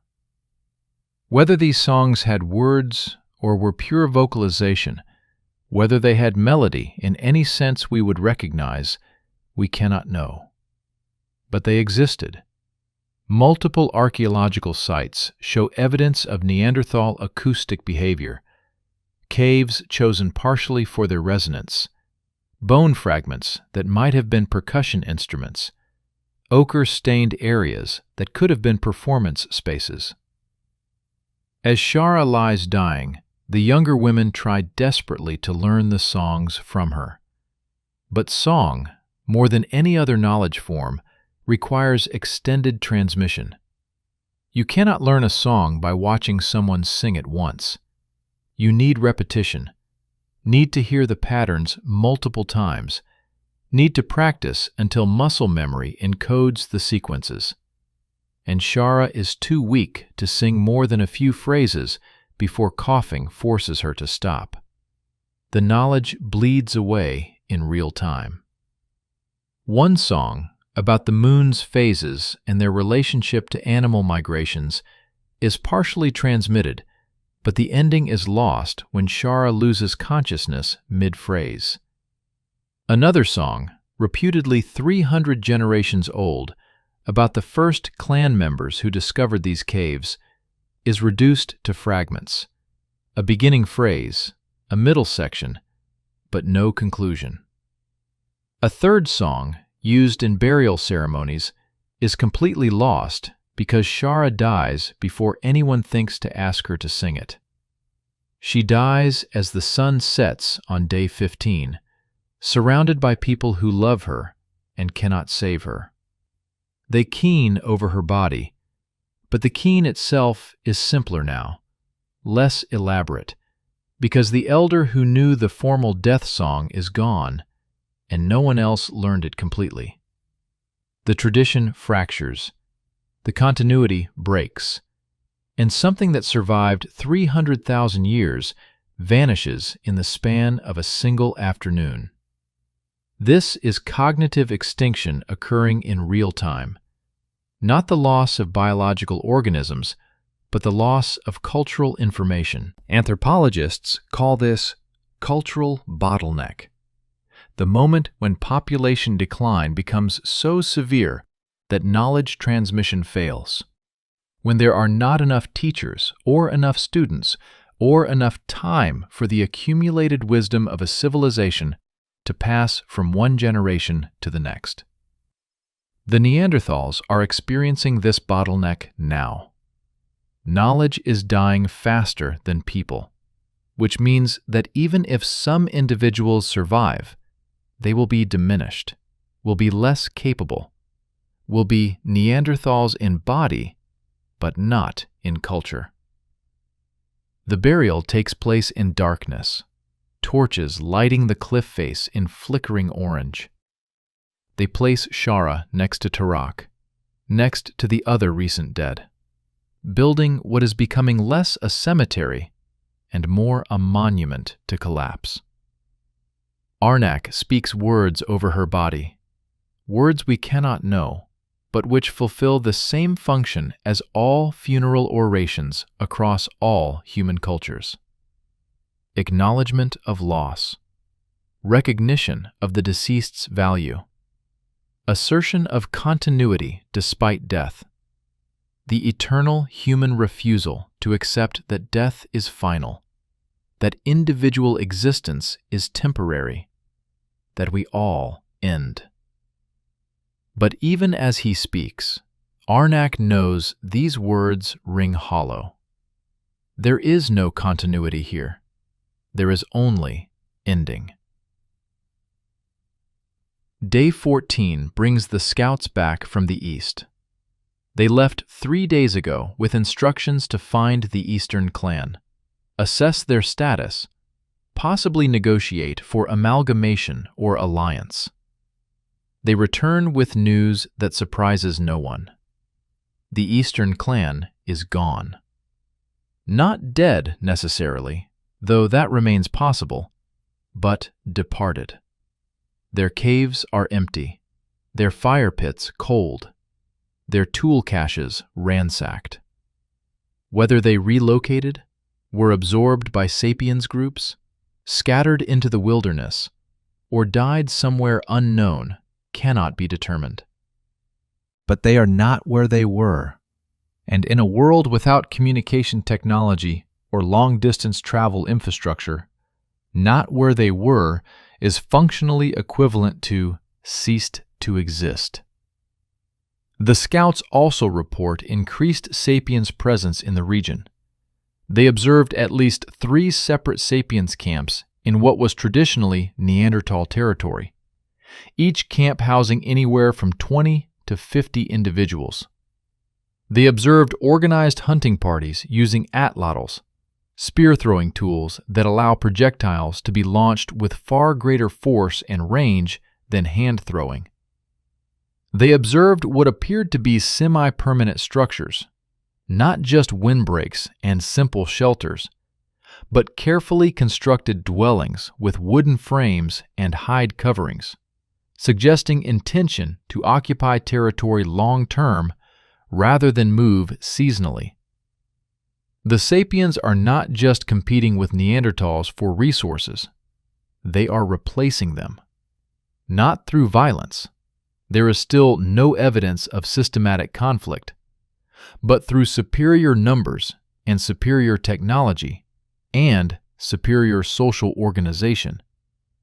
They are demonstrating what ecologists call competitive exclusion in real time. 2 species cannot occupy the same ecological niche indefinitely.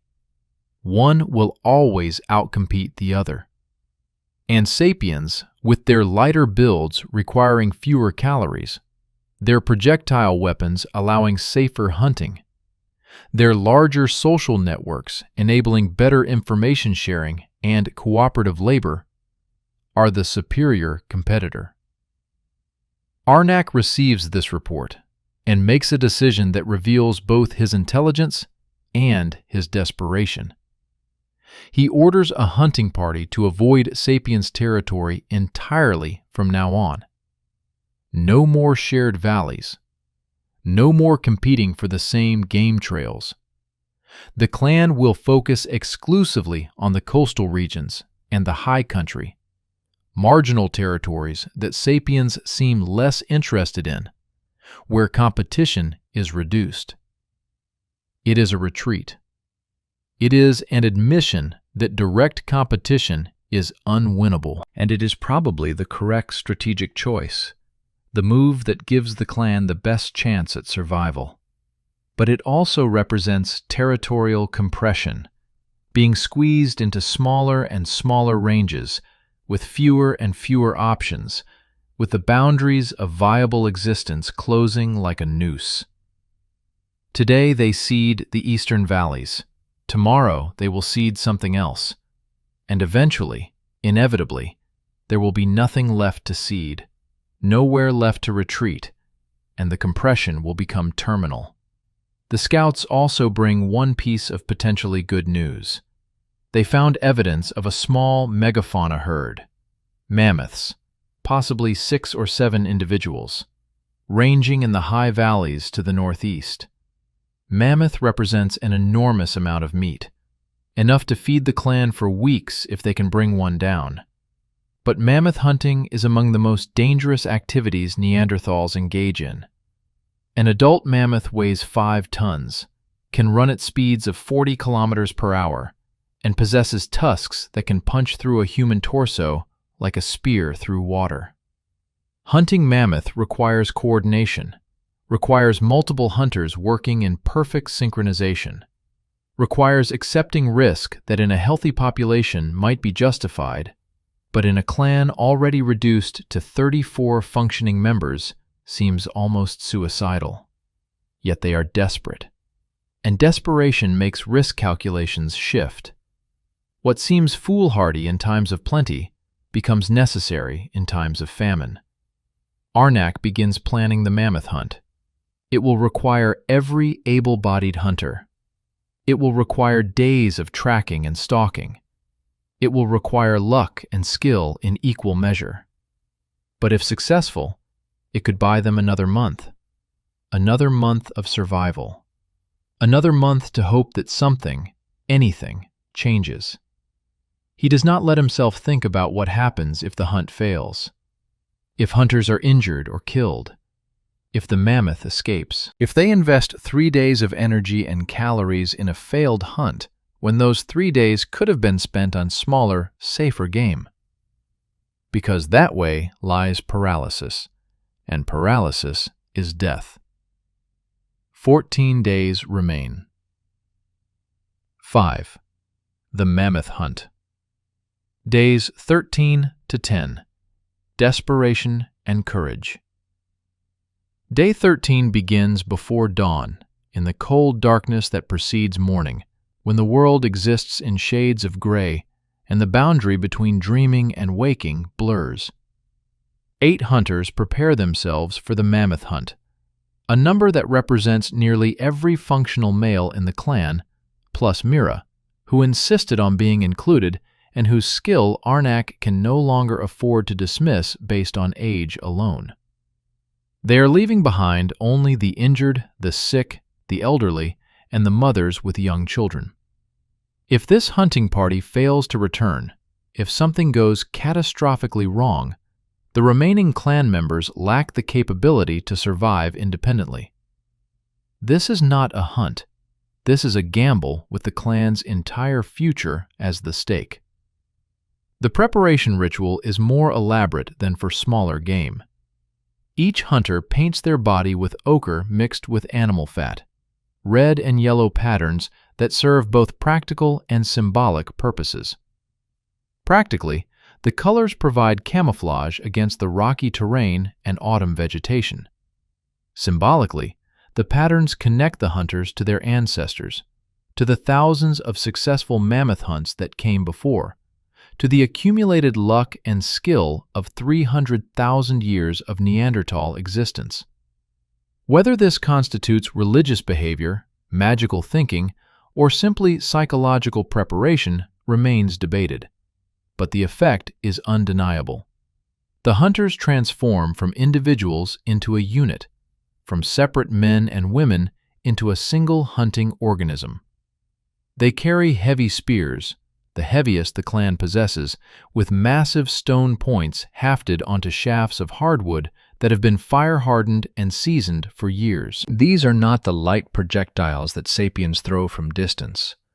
These are close combat weapons designed to penetrate mammoth hide, to drive through the thick fur and tough skin and layers of fat and muscle to reach vital organs beneath. Each spear represents hundreds of hours of labor, finding the right wood, shaping it, treating it, creating the stone point through dozens of carefully placed strikes, binding point to shaft with resin and sinew, testing and retesting until the weapon can withstand the brutal impact of a mammoth hunt. They also carry fire. Not torches, which would burn out quickly, but coals carefully wrapped in green leaves and stored in hollow sections of animal horn, maintained at just the right temperature to stay alive without consuming their containment. Fire is both tool and weapon in mammoth hunting. It can be used to drive the animals toward ambush points, can be used to cauterize wounds if hunters are injured, can provide warmth during the extended stalking period that mammoth hunts require. Carrying live fire for days requires constant attention, requires someone to monitor and feed the coals every few hours, requires collective responsibility for maintaining this most precious resource. Arnak leads them northeast, toward the high valleys where the scouts reported mammoth sign. The journey itself is grueling. 15 kilometers of climbing terrain, gaining 700 meters of elevation, moving through landscape that transitions from coastal scrubland to pine forest to alpine meadows where snow still lingers in shaded depressions despite the advancing spring. They move slowly, conserving energy, because mammoth hunting is a marathon, not a sprint. Some hunts take hours, some take days, some take a week of careful stalking before the moment of truth arrives. As they climb, Arnak teaches. He has participated in 17 mammoth hunts in his lifetime and survived all of them. A remarkable record that speaks to both skill and luck. He explains how mammoths move, how they think, how they protect their young and their injured. Mammoths are intelligent, more intelligent than most prey animals, capable of problem solving, capable of recognizing danger and responding adaptively. They have long memories. If a mammoth herd is hunted too aggressively, they learn, they adapt. They avoid areas where humans hunt.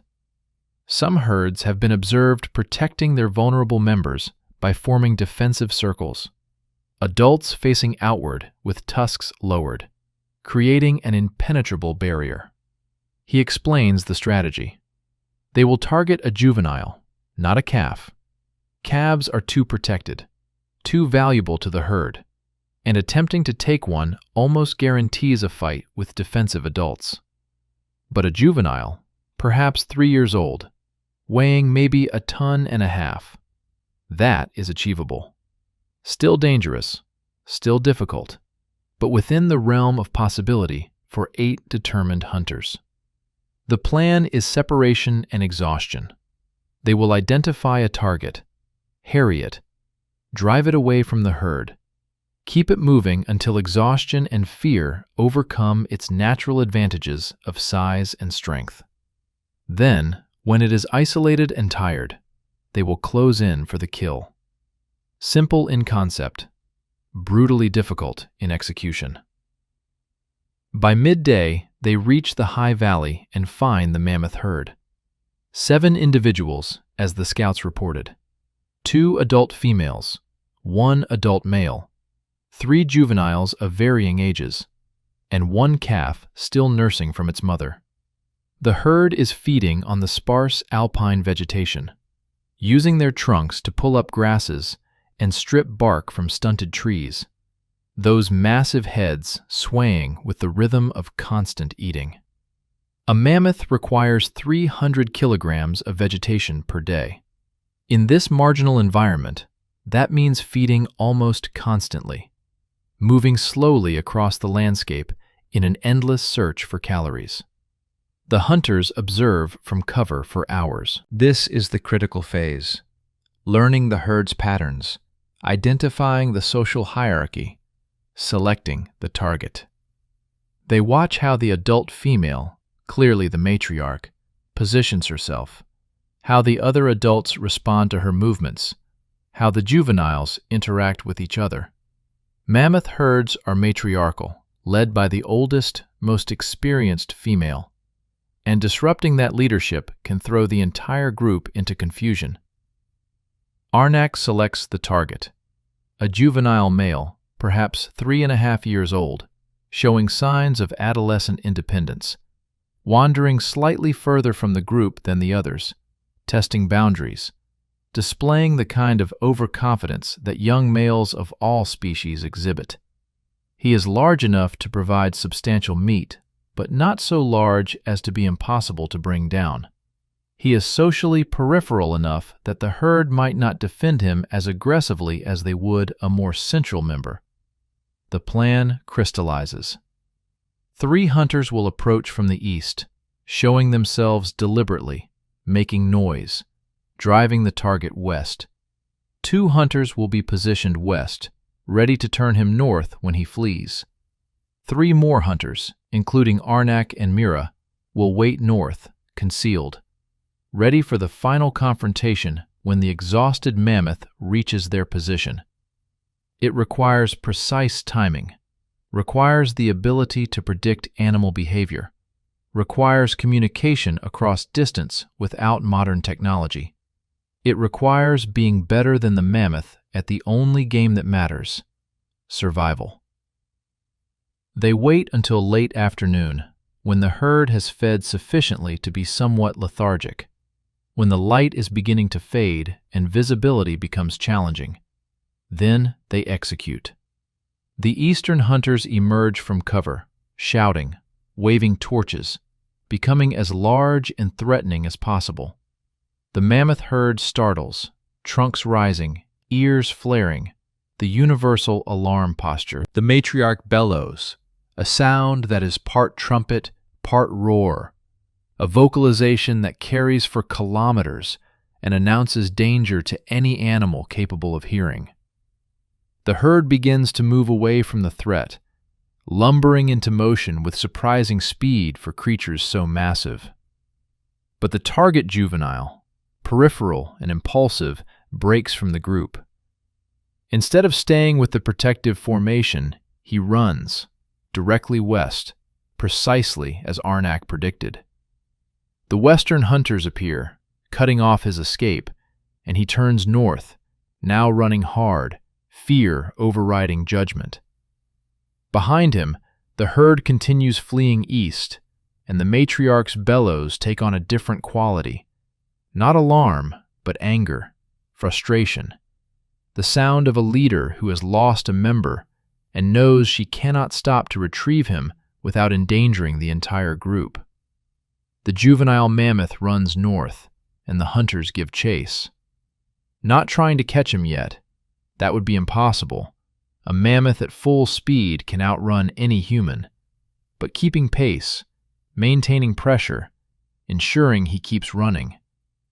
They rotate positions, fresh hunters taking over the chase as others fall back to catch their breath, maintaining a relay system that allows them to sustain pursuit far longer than any individual could manage. Hours pass. The sun sets.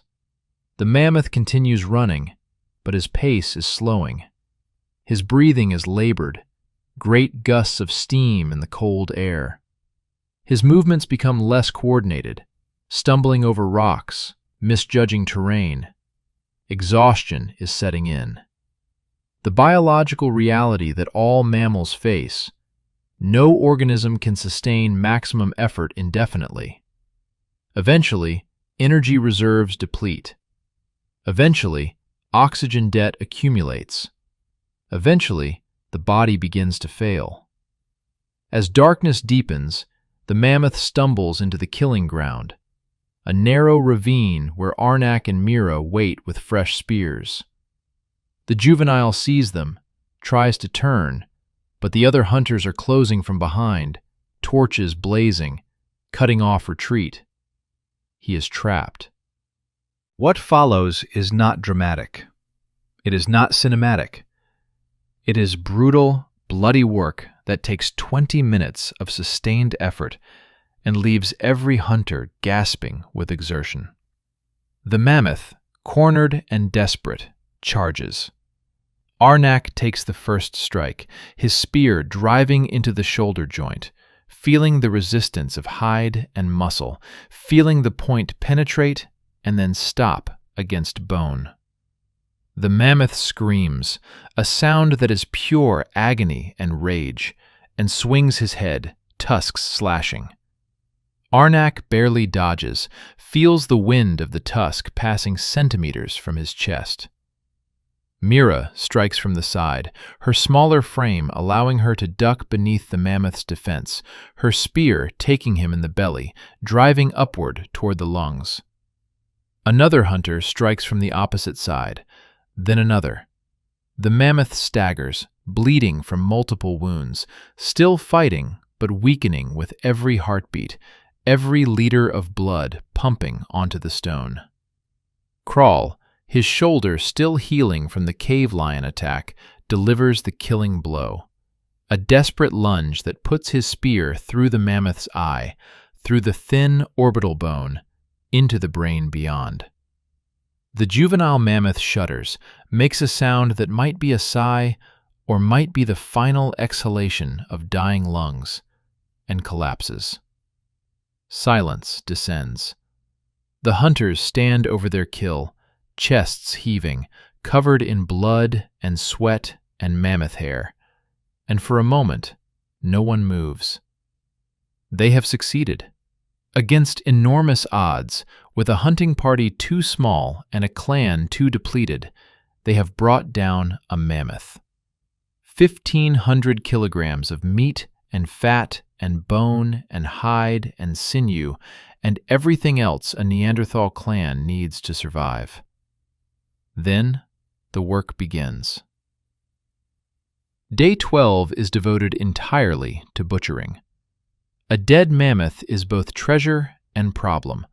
The meat will spoil in days if not properly processed, and moving 1,500 kilograms of tissue 15 kilometers back to the cave is physically impossible. So they butcher on site, working through the night by torchlight, cutting away the most valuable parts and preparing them for transport. The process reveals the depth of Neanderthal anatomical knowledge. They know exactly where to cut to separate muscle groups, how to disarticulate joints efficiently, which organs to take immediately, and which can wait. They extract the tongue, rich in fat and minerals, considered a delicacy. They remove the liver, the heart, the kidneys, organs packed with nutrients that hunters need after days of extreme exertion. They skin the hide in sections, careful not to puncture the valuable leather that will become clothing and shelters. They crack the long bones to access marrow, scraping out the fatty tissue that represents pure caloric density.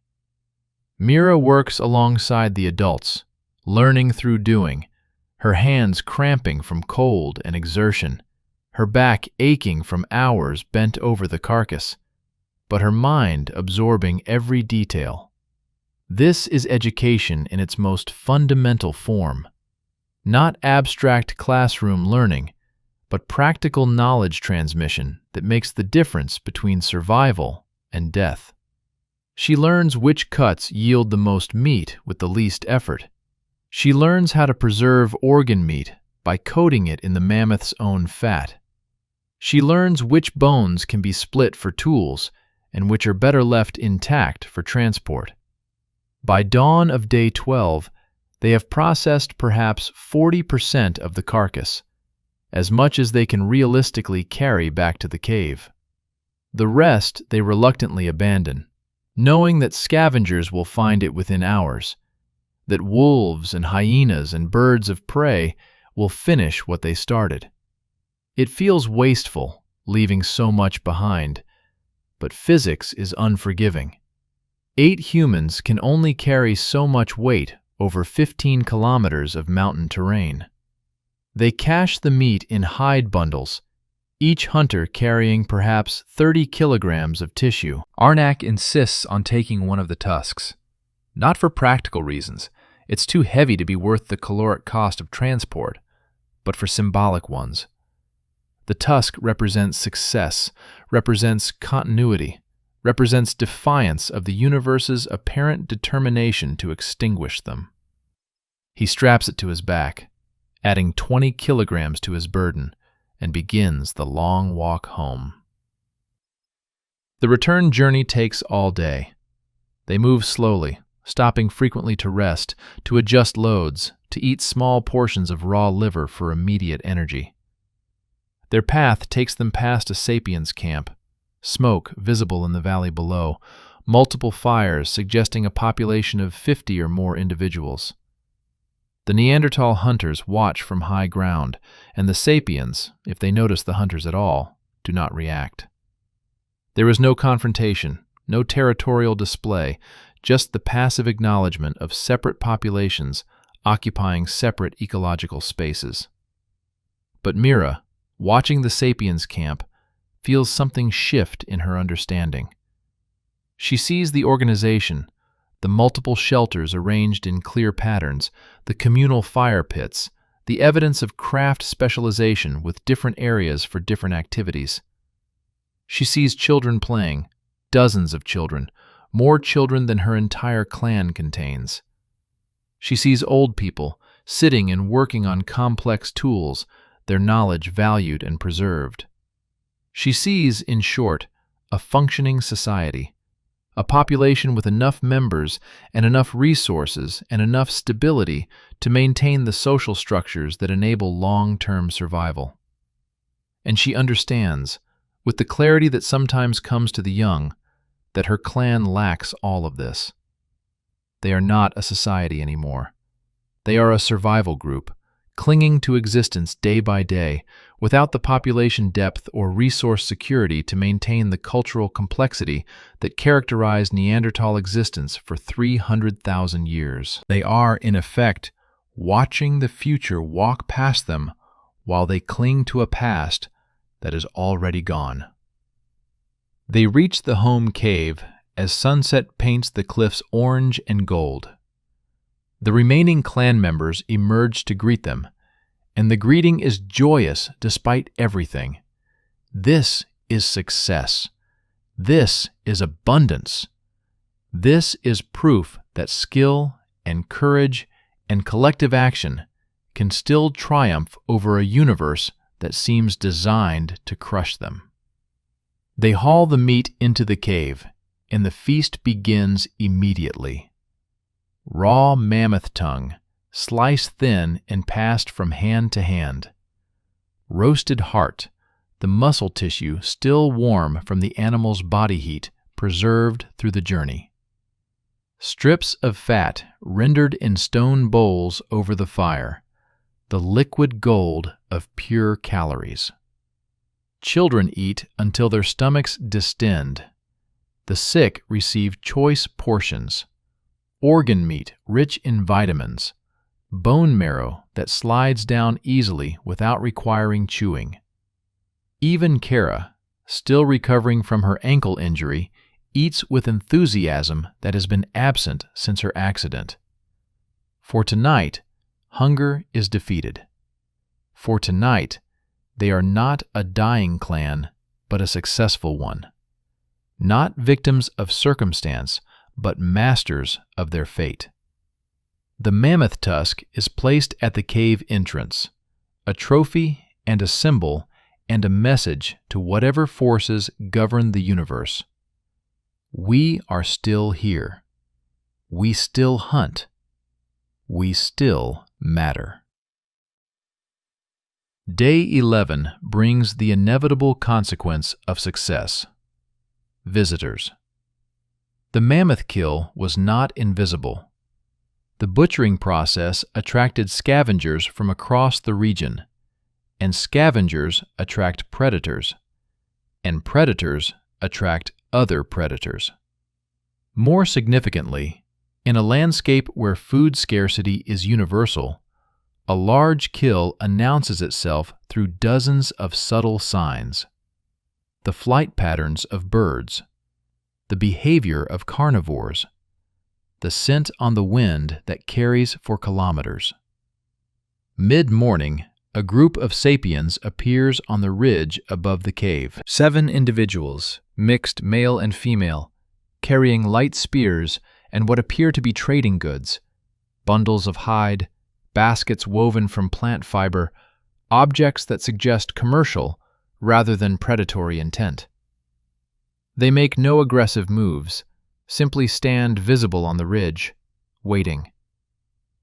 Arnak faces an impossible decision. The sapiens clearly know about the mammoth kill. They may be hoping to trade for meat, offering goods in exchange for food. They may be scouting, assessing the Neanderthal clan's strength and resources.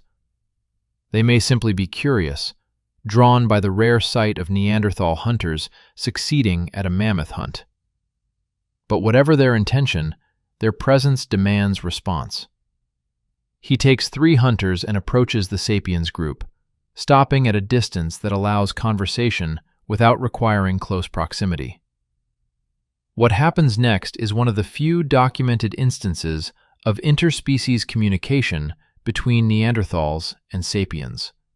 Documented not through written records, obviously, but through the archaeological evidence of what follows and the logical inference of what must have occurred.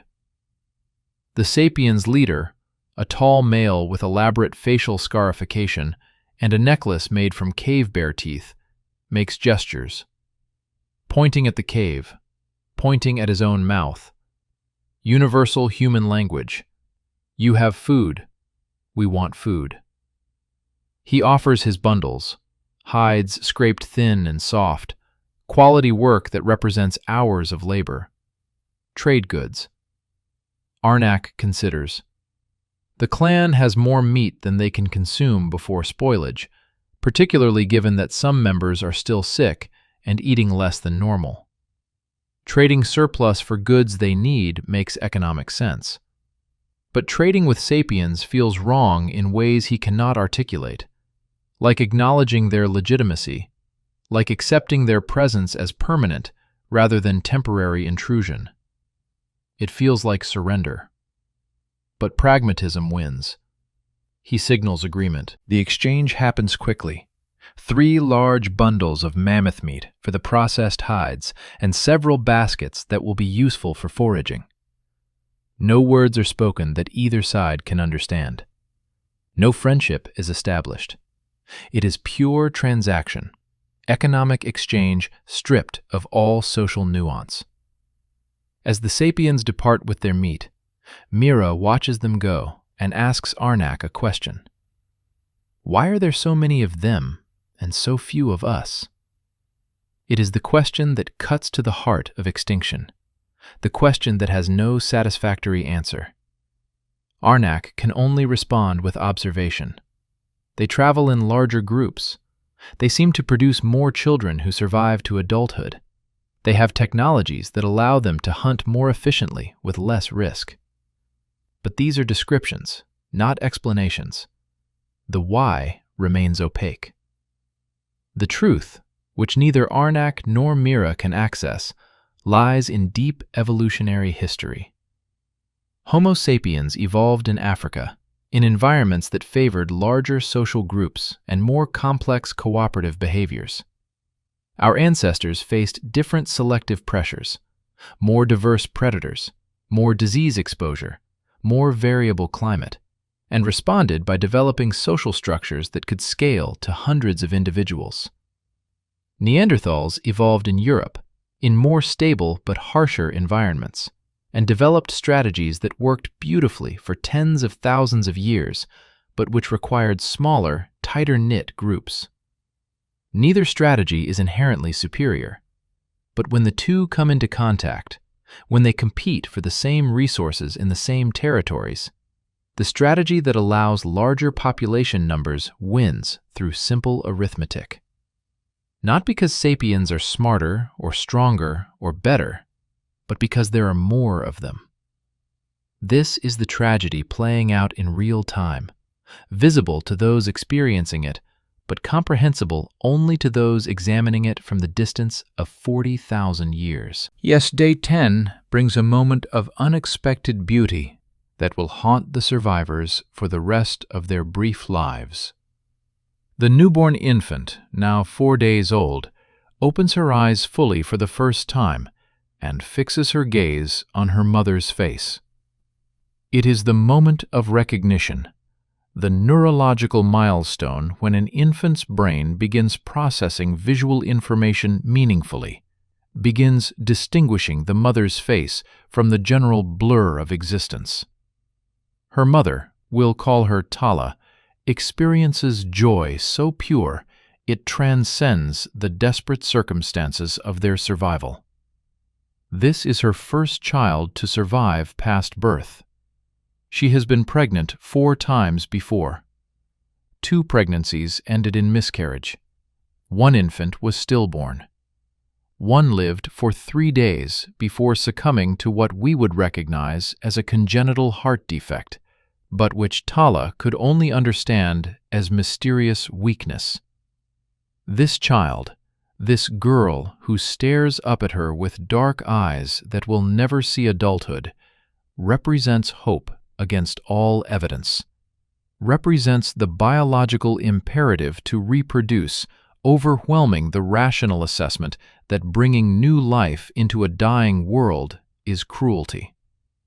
The clan gathers to witness this moment, and even the most pragmatic hunters, even those who have been calculating survival odds and resource allocation, feel something shift. The infant is innocent of all the forces conspiring to extinguish her kind. She is simply alive, hungry, aware, experiencing the world as a series of sensations: warmth, milk, the sound of her mother's voice, the flicker of firelight on cave walls. She has no concept of extinction. She has no understanding that she is among the last. She is, in this moment, as completely alive as any human who has ever existed. Arnak holds her briefly, feeling the weight of 6 pounds of human potential, and makes a decision that is both futile and essential. He will teach her, even knowing what he knows about the clan's trajectory, about the mathematics of population collapse, about the inevitability of ending. He will teach her the songs, the stories, the techniques that define Neanderthal existence. Not because she will live long enough to use them, not because there will be anyone for her to pass them to, but because the transmission of knowledge is what makes humans human. And if they are to die, they will die as people, not as animals simply waiting for extinction. This decision, irrational by any objective measure, represents something profound about human consciousness.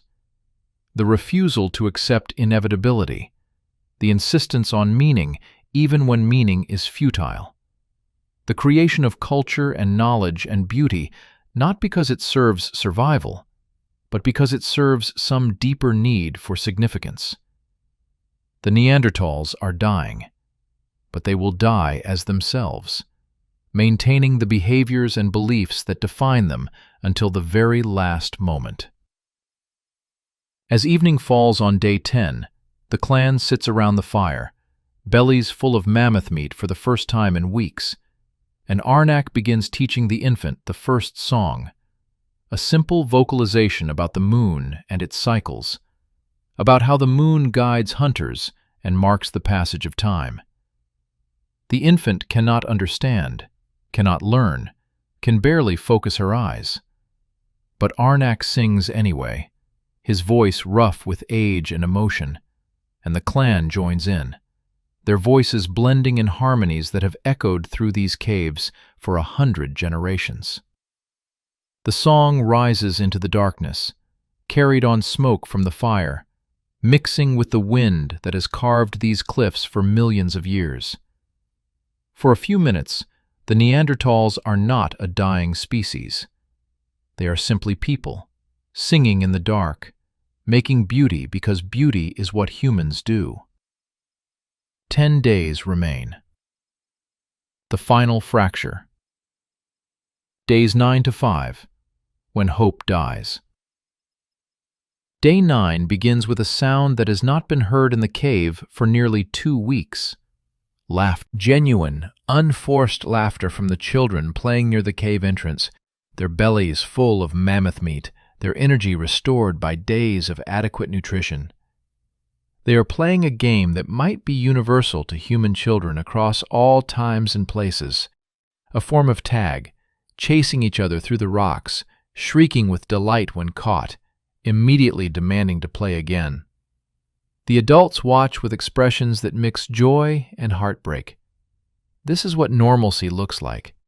This is what a functioning clan sounds like when the immediate pressure of survival eases, when there is enough food and enough safety to allow play, to allow the development of social skills and physical coordination through the universal human mechanism of games.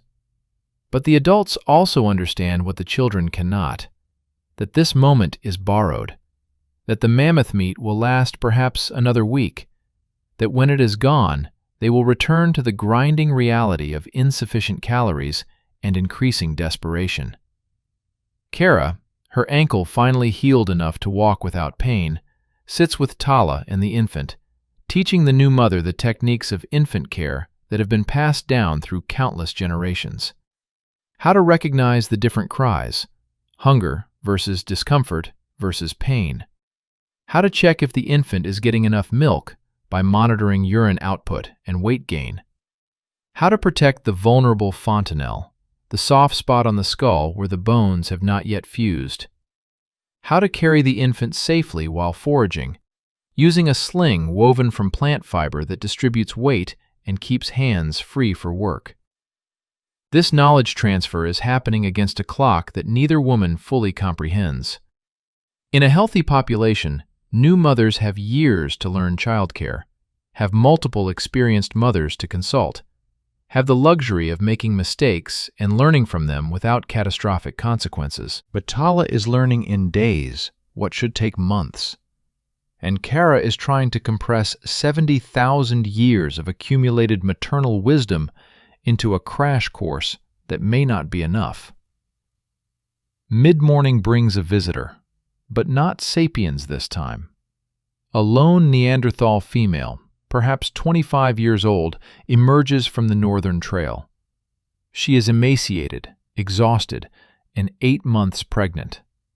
Her appearance at the cave entrance causes immediate alarm.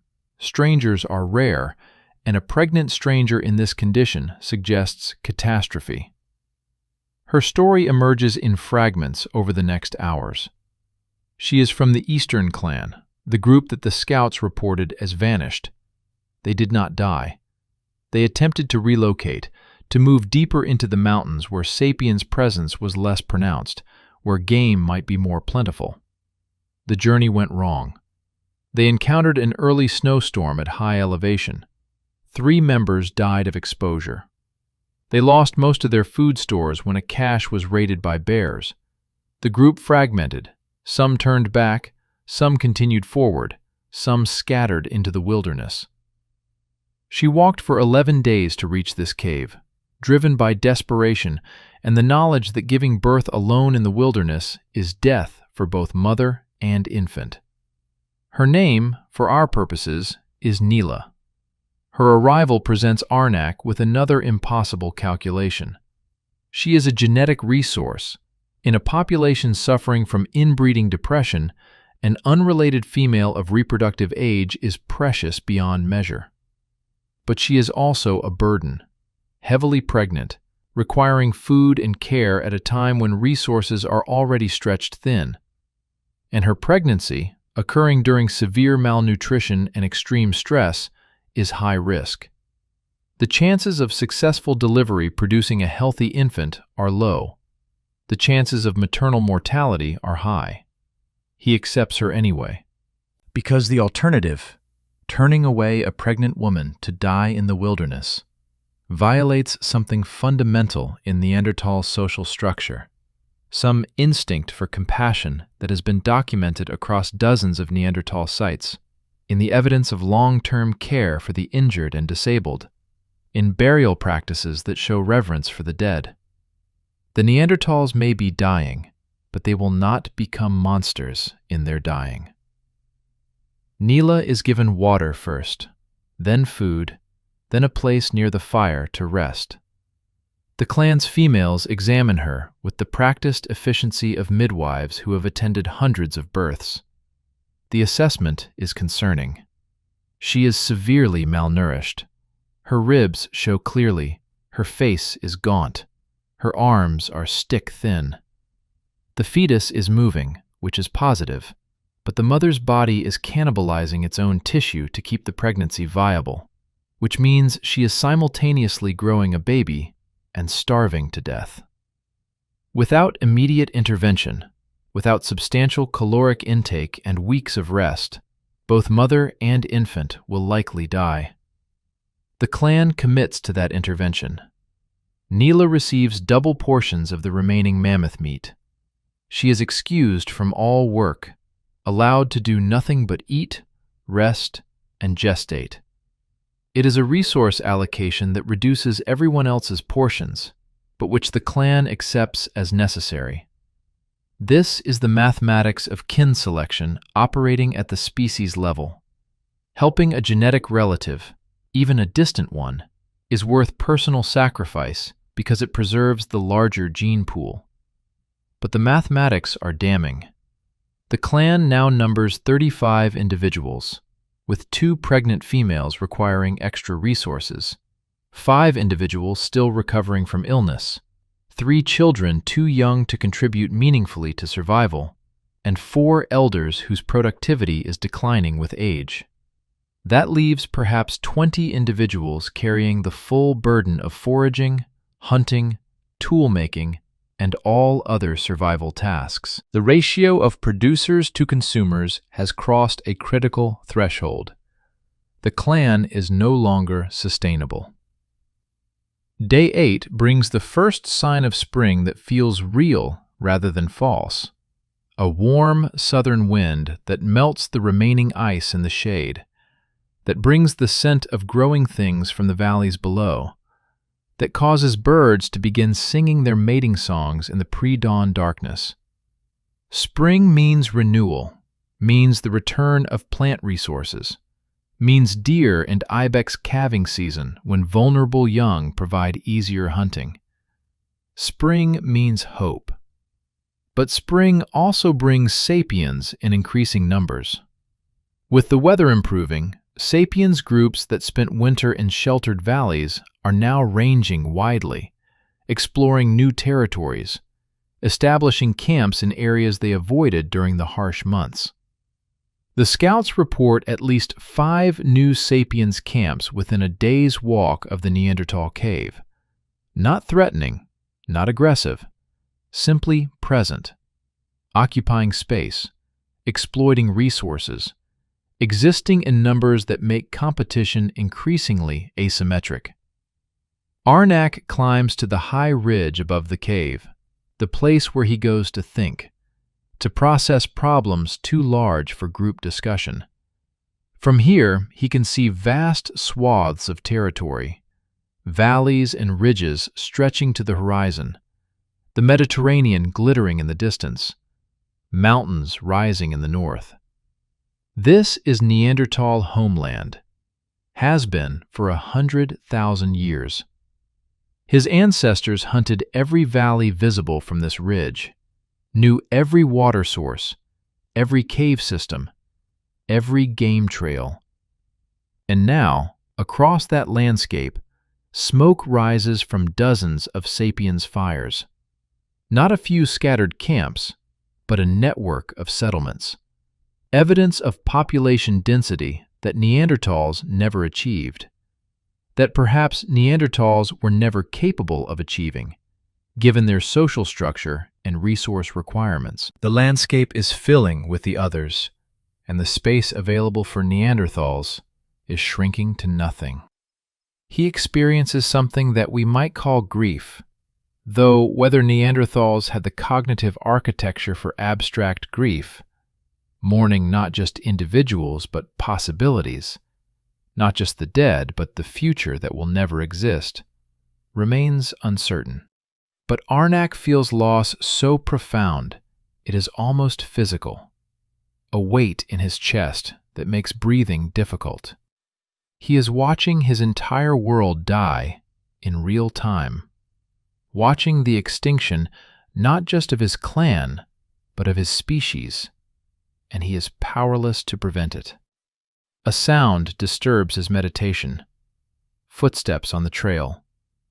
Mira joins him on the ridge, moving with the quiet competence of a hunter who has learned to approach without startling prey.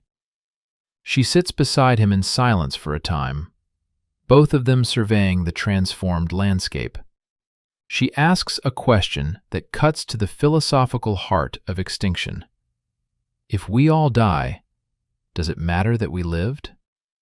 If nothing we do survives us, if our songs are forgotten and our tools rust away and our bodies return to dust, what was the point? It is a question that sapiens philosophers will still be wrestling with 40,000 years later, the fundamental existential inquiry that haunts all conscious beings who understand their own mortality. Arnak has no satisfactory answer, but he offers what he can, that living is its own justification, that the experience of existence, of loving and hunting and singing and feeling sun on your skin, is valuable, regardless of whether it produces lasting legacy, that they are alive now, in this moment, and that is enough. It has to be enough.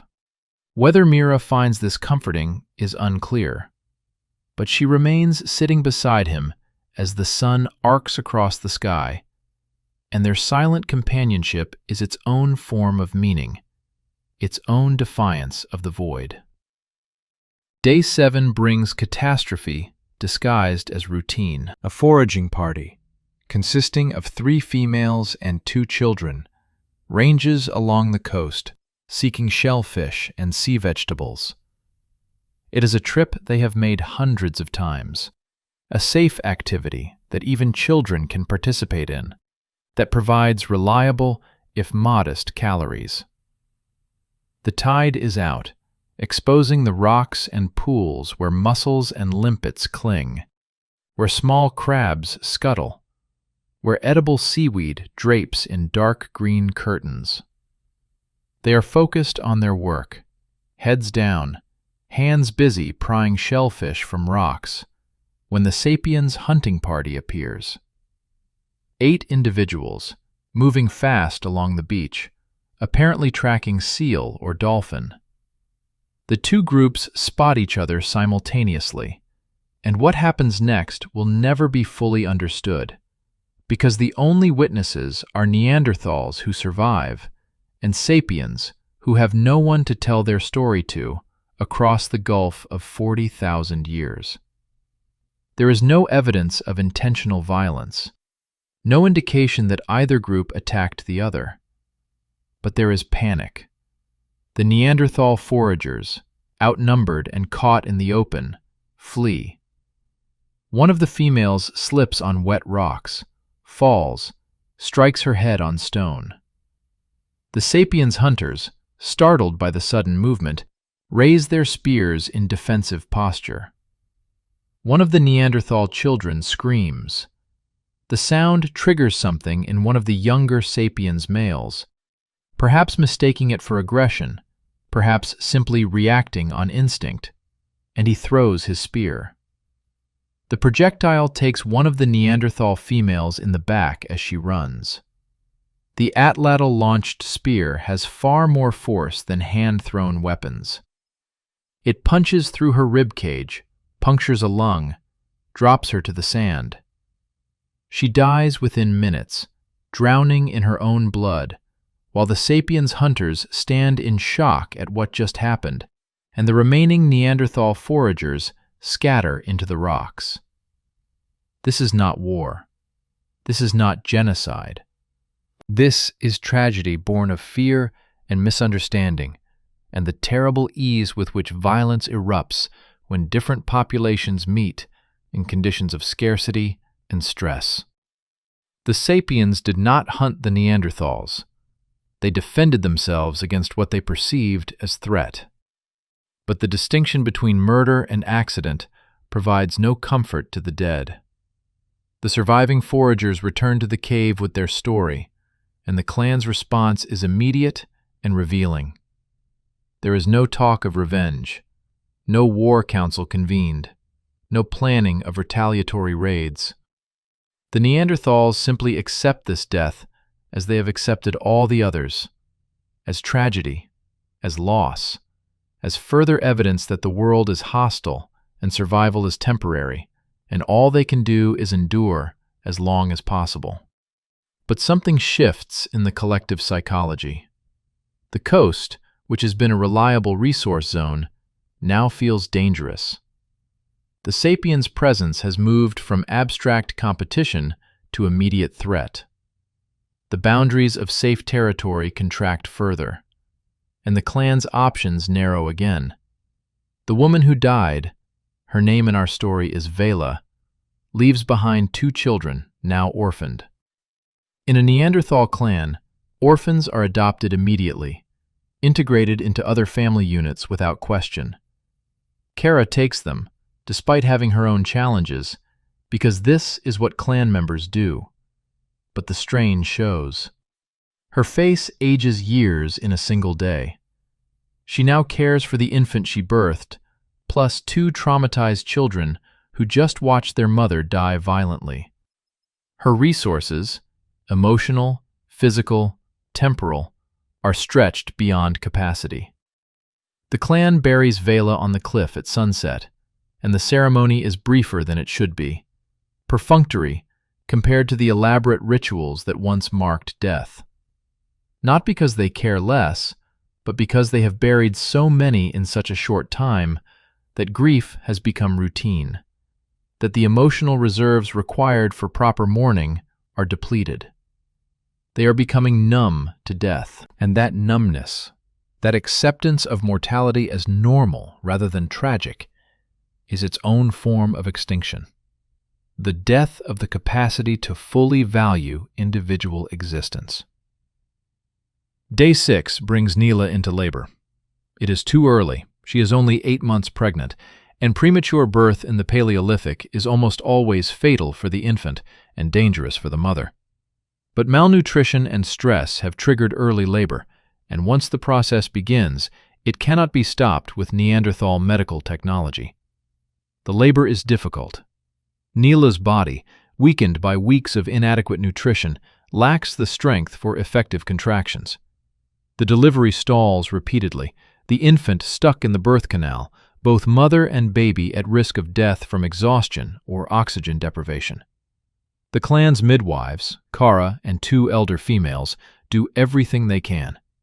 They massage Neela's abdomen, attempting to reposition the infant. They prepare herbal preparations that are believed to strengthen contractions, mixtures of plants that may have actual pharmacological effects or may simply be placebo.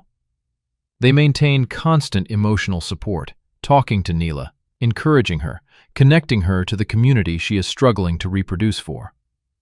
The labor lasts 18 hours. 18 hours of agony that leaves Neela delirious, screaming, begging for death.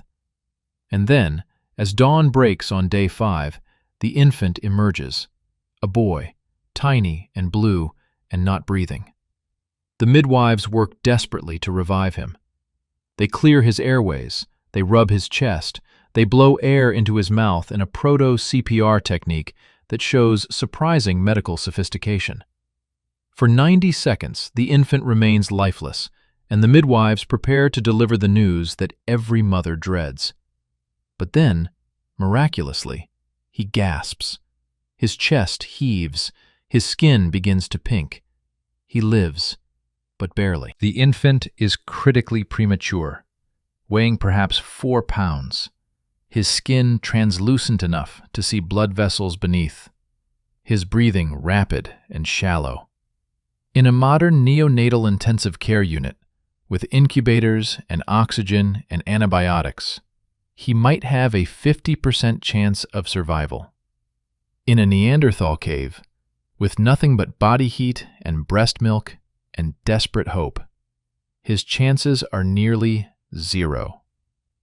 Neela, exhausted beyond comprehension, still bleeding from tears sustained during delivery, holds her son and tries to nurse him. But he is too weak to latch properly, cannot generate the suction necessary to draw milk. The midwives fashion a primitive feeding system, chewing meat to liquid consistency, dribbling it into the infant's mouth drop by drop, hoping that some nutrition reaches his stomach. The clan mobilizes around these two lives, mother and infant, both teetering on the edge of death.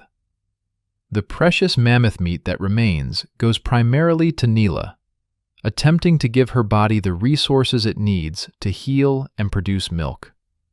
Clan members take shifts maintaining fire in the birthing chamber, keeping temperature absolutely stable, because premature infants cannot regulate their own body heat.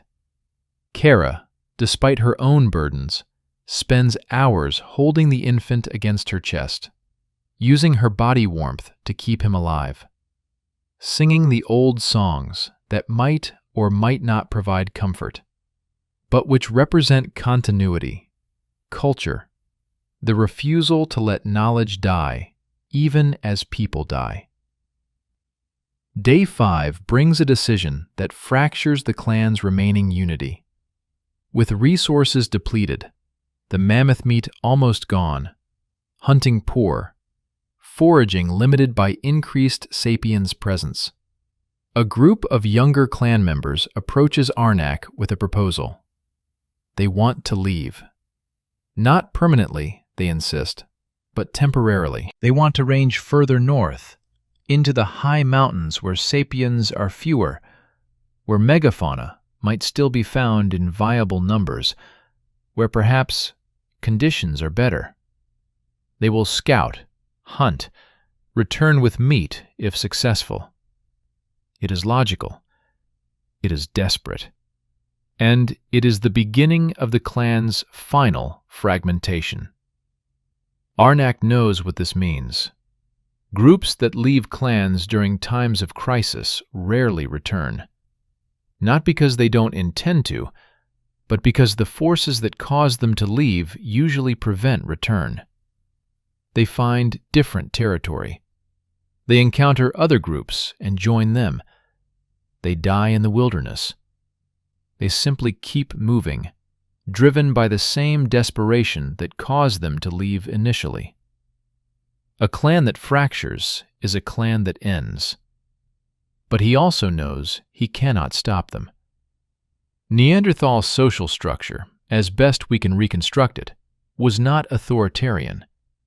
Leaders led through respect and competence, not through coercive power.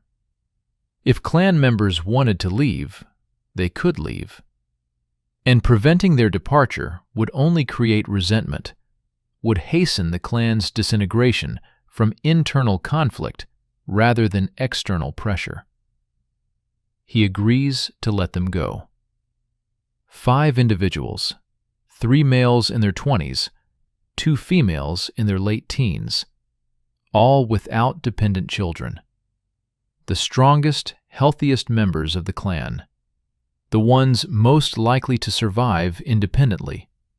The ones whose departure leaves the remaining clan even more vulnerable.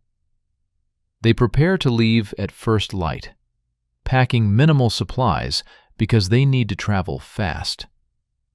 Arnak gives them his blessing, such as it is, gives them advice about the northern routes, about which valleys hold game and which are dead ends, gives them the best spears, the best hide wrappings, the best chance at survival he can provide.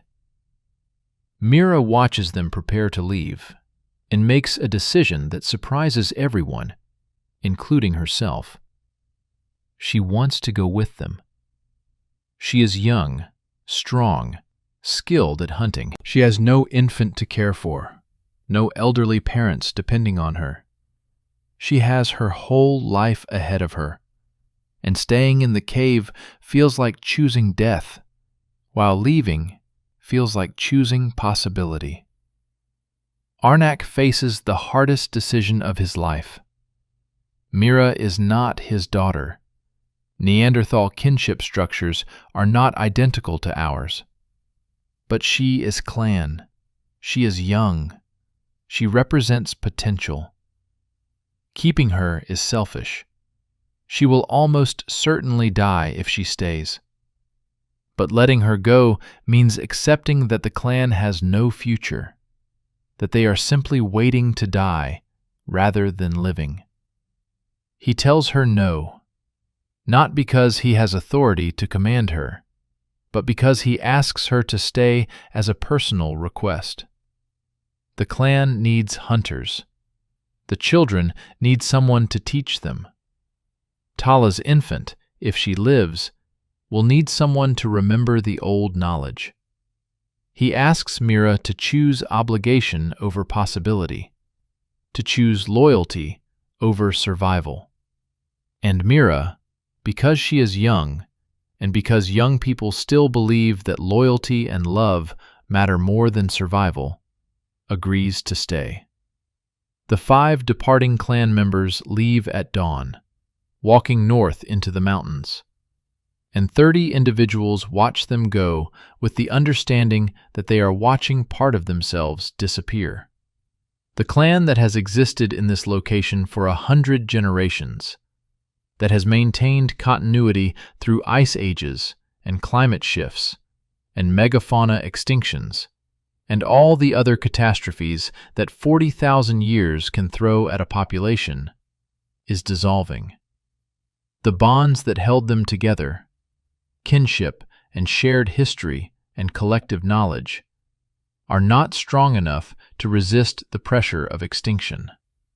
As the departing group disappears over the northern ridge, Arnak feels something break inside him. Not physically, not dramatically, just a quiet internal collapse.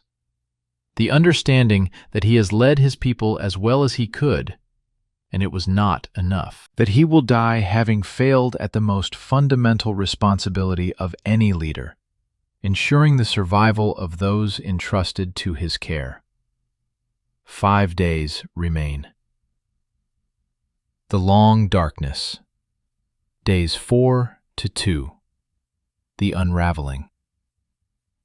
Day 4 dawns with death already in the cave. Neela's premature infant, despite 48 hours of desperate care, dies sometime in the pre-dawn darkness. His breathing simply stops. No struggle, no final cry, just the cessation of the weak, rapid respirations that had marked his brief existence. Kara, who was holding him against her chest for warmth, feels the change immediately. The small body grows still. The skin begins to cool.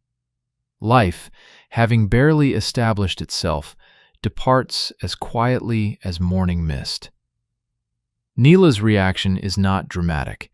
She does not scream or wail or tear her hair. She simply stops. Stops moving, stops eating, stops responding to stimuli. She lies by the fire, staring at nothing, her body present but her consciousness seemingly departed to wherever her infant's spirit has gone. The clan's healers recognize this state, what we would call catatonic depression, what they understand as soul sickness, a condition where the will to live simply extinguishes and the body follows slowly after. They try everything they know. They offer food, which she refuses. They talk to her, which she ignores. They sing the healing songs, which produce no response. They understand, with the accumulated wisdom of treating hundreds of similar cases across generations, that Neela is choosing death. Not consciously, perhaps, not through any deliberate action, but through the profound surrender that sometimes comes when loss exceeds the capacity to bear it. By midday, she has developed a fever, not from infection, though that will come, but from dehydration and the metabolic chaos that accompanies the body shutting down. By evening, she is delirious, mumbling in vocalizations that might be words or might be simple expressions of internal anguish. By midnight, she is unconscious. She dies 3 hours before dawn on day 3, 37 hours after her infant. The clan buries them together, mother and child wrapped in the same hide, placed in a grave that has been carved into the increasingly crowded cliff cemetery. The ceremony is brief. There are no songs. The elders who knew the full death rituals are gone, and the surviving clan members can only approximate the forms, perform fragments of ceremonies that once took hours, but which now compress into minutes. 29 Neanderthals remain. 29 individuals who now understand with absolute clarity that they are dying not as individuals, but as a species, that something larger than personal mortality is occurring, that they are witnessing the end of their entire world. Day 4 brings a discovery that transforms desperation into something approaching panic. The scouts who regularly monitor game trails and water sources return with news that the last accessible ibex herd, the population that has been a reliable protein source for months, has disappeared. Not been hunted out, not killed by predators, simply gone, migrated to territory that the scouts cannot reach without multi-day expeditions that the clan cannot afford. This is the cascade failure that ecologists recognize as the hallmark of ecosystem collapse. The ibex did not leave randomly. They left because the vegetation they depend on has been overbrowsed, because the valleys they once occupied have become stressed from too much sapiens hunting pressure, because the delicate balance that sustained them has tipped past the point of recovery. And their departure removes a crucial caloric foundation from the Neanderthal survival equation. Arnak calls another council, but this time the discussion is different. This is not planning or strategy or reasoned debate about options. This is the verbal equivalent of panic. People talking over each other, proposing and dismissing ideas in the same breath, cycling through possibilities that all lead to the same conclusion. They cannot sustain their current population in this territory with available resources. The options are stark, and all of them are terrible. They can reduce the clan further, send away everyone who is not absolutely essential to immediate survival, the sick, the elderly, the young children who cannot contribute to food acquisition. This is rational by the brutal mathematics of triage, but it violates everything Neanderthal culture stands for. They can attempt a mass migration, the entire clan moving to new territory, but winter has only just released its grip, and travel with sick and injured members is likely to kill more people than it saves. They can intensify hunting pressure on the remaining game, but that risks injury to hunters the clan cannot afford to lose, and accelerates the depletion of already stressed prey populations. Or they can do nothing, continue as they are, accept that starvation will slowly reduce their numbers until only the strongest survive, and hope that those survivors can form a viable population. It is the passive option. It is also, perhaps, the most honest. An acknowledgement that they lack the power to alter their trajectory, that they are passengers on a ship already sinking, that all their choices are simply different ways of arranging deck chairs on the Titanic. The council ends without resolution, not because they cannot agree, but because they all agree on something too terrible to vocalize. There is no good option. There is no path forward that ends anywhere but extinction. The only question is how they will face that extinction, together or fragmented, fighting or surrendering, maintaining their humanity or abandoning it in desperate pursuit of survival. As the clan disperses from the council fire, Myra approaches Arnak with a question that reveals how much she has matured in these weeks of crisis. She asks if he regrets asking her to stay, if he wishes he had let her leave with the others, where she might have had a chance at survival rather than the certainty of death she faces here. Arnak considers the question seriously, And his answer is surprising. No, he does not regret it. Because what they are doing here, maintaining the clan structure, caring for the sick and elderly, refusing to abandon their culture even in extremity, matters more than individual survival. They are not just bodies trying to persist. They are Neanderthals. And being Neanderthal means something. Means loyalty and compassion and collective responsibility. Means that how you die is as important as whether you live. Whether Myra finds this comforting or simply rationalization is unclear. But she stays beside him as darkness falls, and they sit together in silence that feels less like companionship and more like shared vigil. Two people watching something precious die and bearing witness because witness is all that remains. Day 3 brings the clan face to face with a question they have avoided for weeks. What happens to knowledge when there is no one left to teach? The issue becomes unavoidable when one of the children, a boy of 7 years we'll call Torin, asks Kara to teach him the tool-making techniques. He wants to learn knapping, wants to create stone points like the hunters use, wants to feel competent and useful in a world that increasingly treats children as burdens to be fed, rather than future clan members to be trained.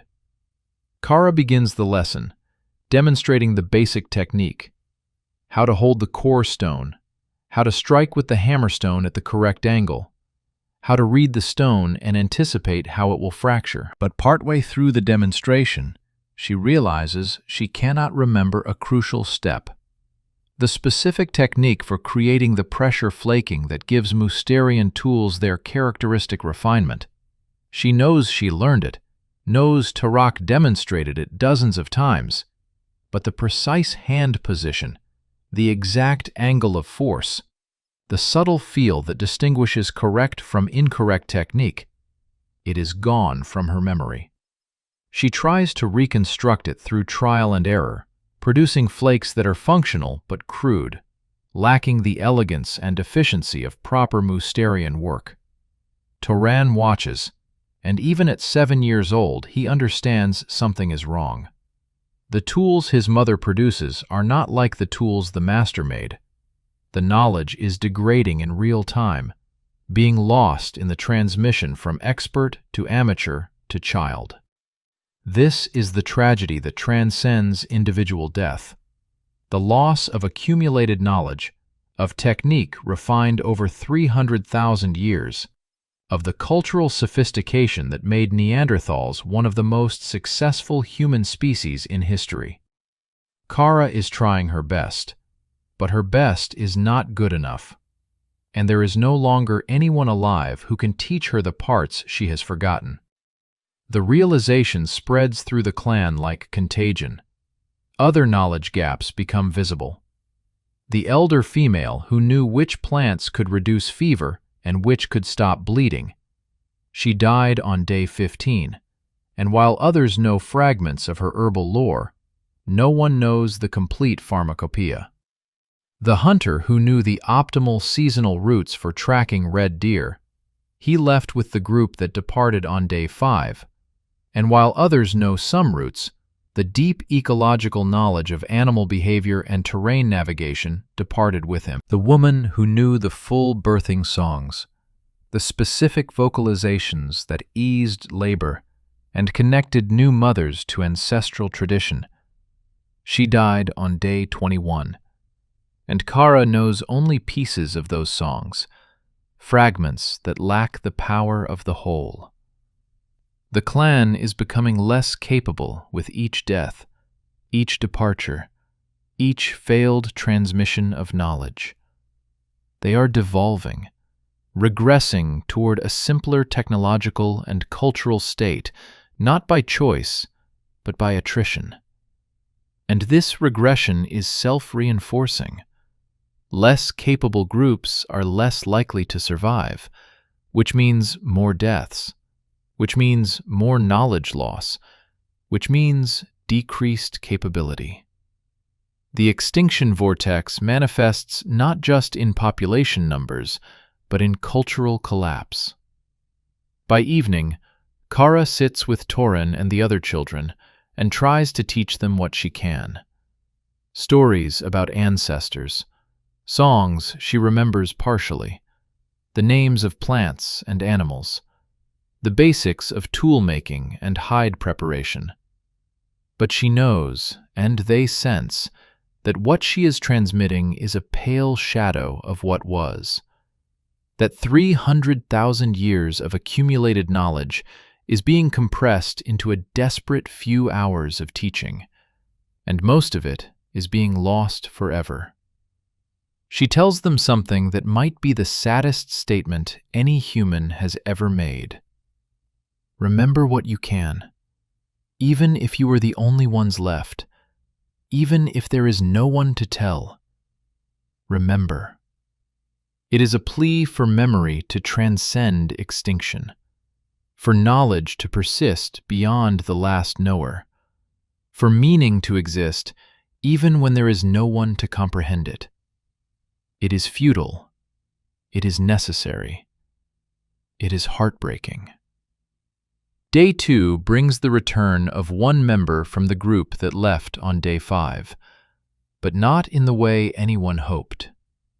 Mid-morning, a young male staggers into camp, barely alive. His left arm is broken, bone protruding through skin. His torso is covered in claw marks, deep furrows that have become infected, the flesh around them red and swollen and hot to touch. He collapses at the cave entrance and manages to communicate what happened before losing consciousness.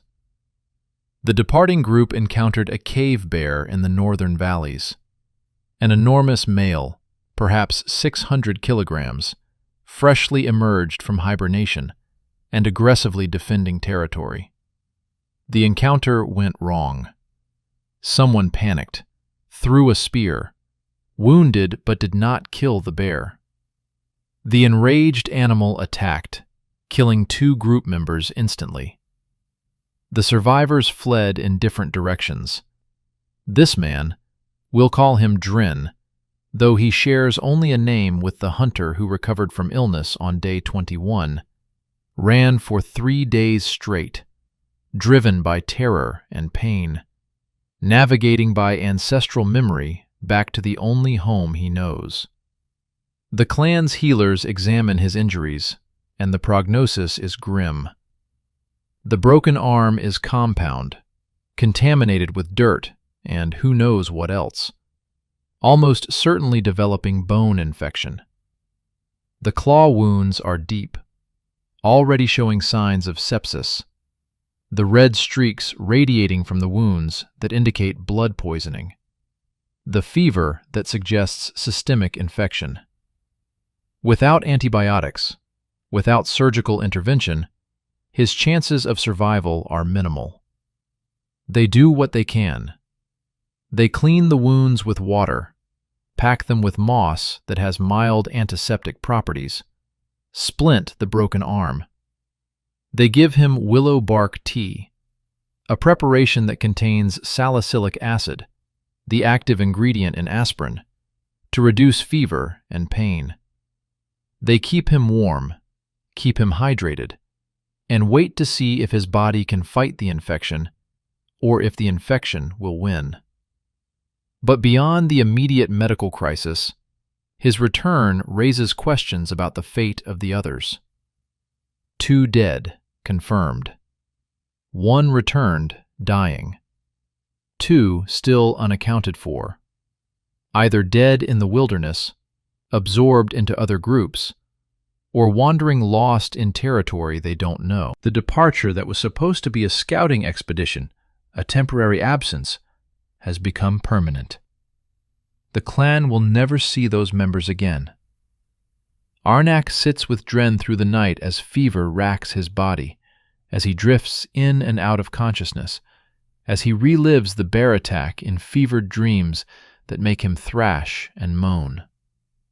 And Arnak understands with absolute clarity that this is his fault.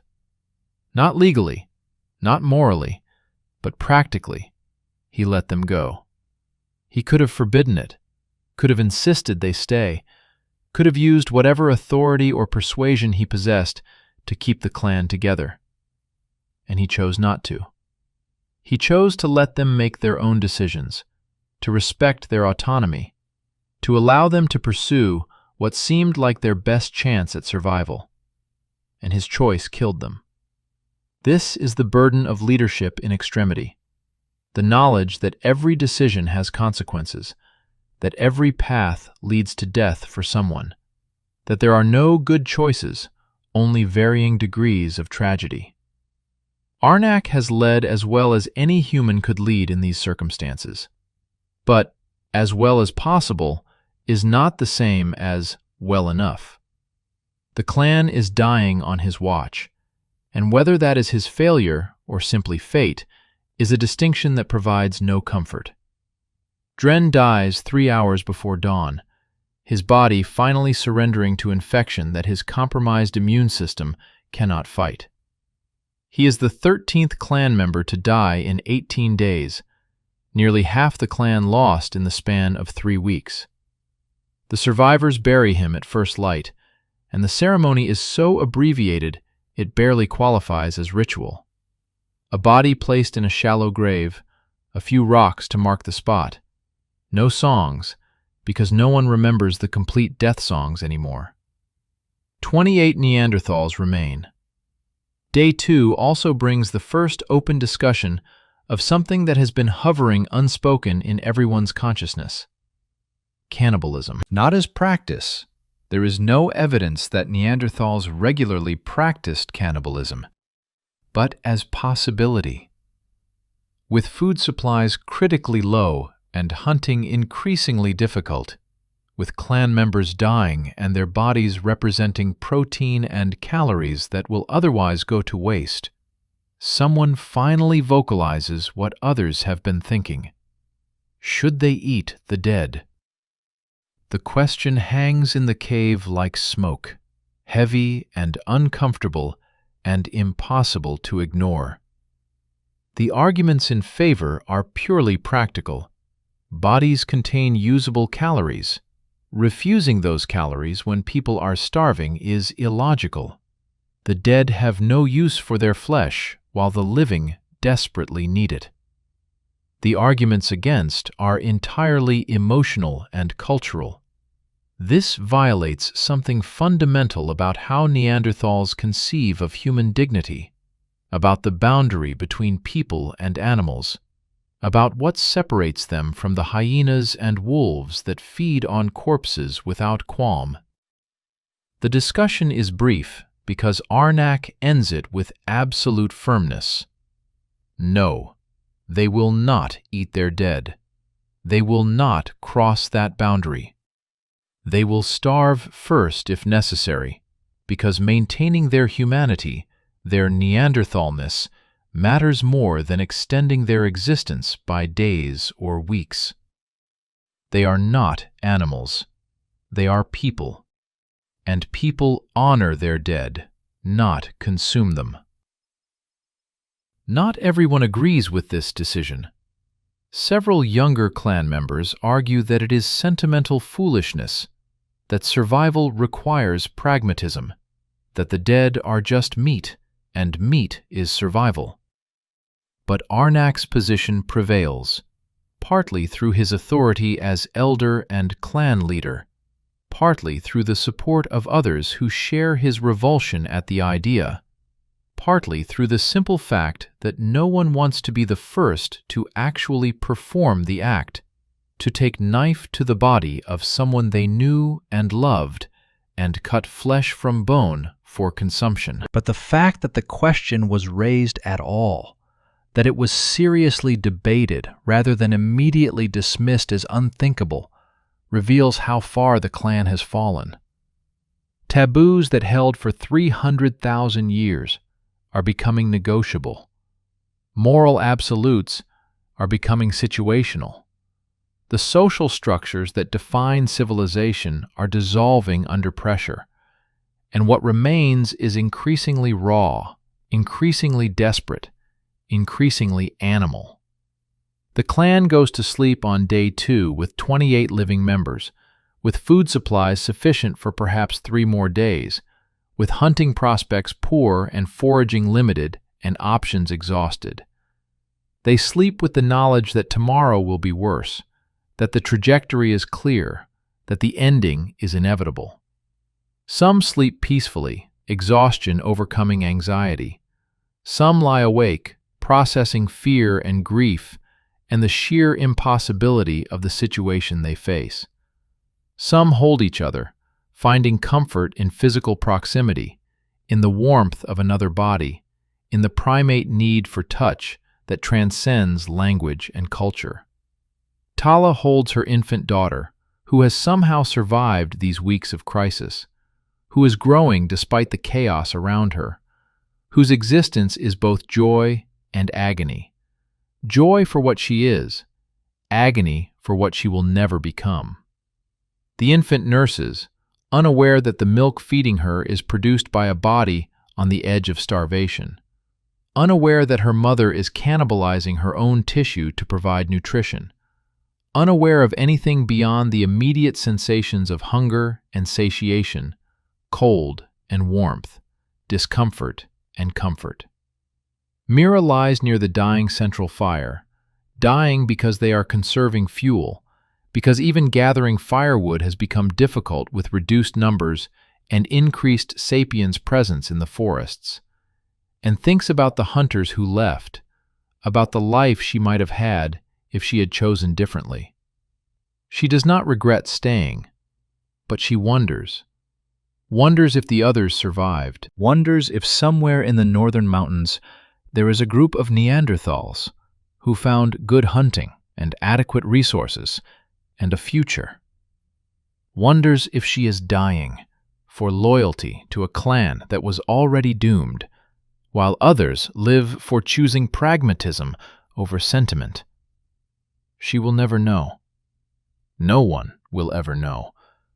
The 5 who left pass out of history as completely as if they never existed. Their fates unknown, their stories untold, their deaths, whenever and wherever they occurred, unwitnessed and unmourned by anyone who cared. Arnak sits near the cave entrance, keeping watch, though there is little point. Sapiens do not attack at night. Predators are rare in this season. The danger is not external assault, but internal collapse. He is keeping watch because keeping watch is what leaders do. Because maintaining routine and structure and the forms of normal life is the last defense against chaos. He looks out over the valley, at the sapiens' fires dotting the landscape like stars, at the world that is no longer Neanderthal world, but something else, something alien. And he thinks about his ancestors, about the first Neanderthals who entered these valleys 100,000 years ago, who learned to survive the ice ages, who raised children and sang songs and created beauty and lived fully human lives across 3,000 centuries. He thinks about the continuity he represents, the genetic and cultural line stretching back further than sapiens have existed as a species, the accumulated wisdom and experience and simple existence of his people. And he understands that he is the end point of that line, that the chain of being that stretches back 300,000 years terminates with him and the 27 other survivors. That after them, nothing. The songs will be forgotten. The tools will rust. The caves will empty. And in a few generations, in a few centuries at most, it will be as if Neanderthals never existed at all. He does not weep. Neanderthals wept. We know this from the same facial musculature and tear duct structure that modern humans possess. But Arnak has no tears left. He has moved beyond grief into something colder and clearer, an acceptance that is not peace, but is at least understanding. They tried. They survived for 300,000 years, which is longer than most species last. They were not inferior. They were not stupid. They were not evolutionary mistakes. They were simply unlucky, caught in a confluence of climate change and competition and random chance that no species, however capable, could have survived. 2 days remain. The last day. Day 1, the final extinction. Day 1 begins with silence. Not the comfortable silence of a sleeping clan, bodies at rest, breathing synchronized into the collective rhythm of communal existence. This is different. This is the silence of absence, the acoustic void that comes when too many voices have been subtracted from the chorus. 28 individuals breathing in a cave system designed by nature and adapted by Neanderthals to house 10 times that number. The space feels empty. The emptiness echoes. Arnak wakes before dawn, as he has every day for 43 years, his internal clock calibrated by 10,000 sunrises to anticipate morning before it arrives. But this morning something is different. He lies still, processing the sensation, trying to identify what his subconscious has already recognized. And then he understands. He cannot hear the central fire. The crackling of wood, the settling of coals, the tiny constant sounds that mark fire's presence. Absent. The fire that has burned continuously in this cave for 3 generations, that has been tended and fed and maintained through day and night, that has been the literal and symbolic heart of the clan, has gone out. He rises, moves to the fire pit, and finds only cold ash. Gray powder and fragments of charcoal, no heat remaining even at the deepest point. Sometime in the night, the last ember died. Whether it was neglected by exhausted fire tenders or simply consumed the last available fuel, the result is the same. The fire is dead. In any other circumstances, this would be a crisis, but not a catastrophe. Restarting fire is difficult, but possible. Neanderthals possessed multiple fire-making techniques: the bow drill method, percussion with iron pyrite and flint, even the laborious hand drill technique that requires extraordinary patience and muscle endurance. But all these techniques require energy, require time, require materials and tools, and most of all, require the collective capability of multiple individuals working together. Arnak surveys his clan in the growing dawn light filtering through the cave mouth. 28 individuals. But how many are functional? Kara is awake but listless, the accumulated trauma and exhaustion of the past weeks having broken something fundamental in her spirit. 3 elders are too arthritic and weak to contribute meaningfully to physical labor. Tala nurses her infant, her body so depleted by lactation and malnutrition that she can barely stand without dizziness. 5 children range from nursing infants to the 12-year-old Tauren, none capable of the sustained effort fire-making requires. Another 4 clan members are sick, not with the acute illness that killed so many on days 20 to 15, but with the chronic weakness that comes from prolonged malnutrition, from bodies consuming their own muscle tissue for energy, from immune systems compromised beyond recovery. That leaves perhaps 10 individuals capable of contributing to fire-making. 10 people who are themselves exhausted, who are operating on insufficient calories, who have already depleted their reserves during the mammoth hunt and the weeks of crisis that followed. Arnak makes the decision that effectively ends the clan. They will not restart the fire. Not now. Not with their current resources. They will instead focus all available energy on obtaining food, on one final, desperate hunting effort. And if successful, they can restart the fire using the increased calories and energy that fresh meat provides. If unsuccessful, but he does not let himself complete that thought. The decision is pragmatic. It is rational. It is also a gamble with stakes that could not be higher. Without fire, they cannot cook meat thoroughly, which means increased risk of parasites and disease. Without fire, they cannot preserve meat through smoking, which means anything they kill must be consumed quickly or wasted. Without fire, they cannot maintain the psychological comfort that fire provides, the sense of safety and human control over the natural world that 300,000 years of Neanderthal existence has been built upon. Without fire, they are less than fully human. But they have no choice. The mathematics allow for nothing else. The hunting party assembles at sunrise. Arnak leads, despite his age and accumulated injuries, because there is no one else with sufficient experience.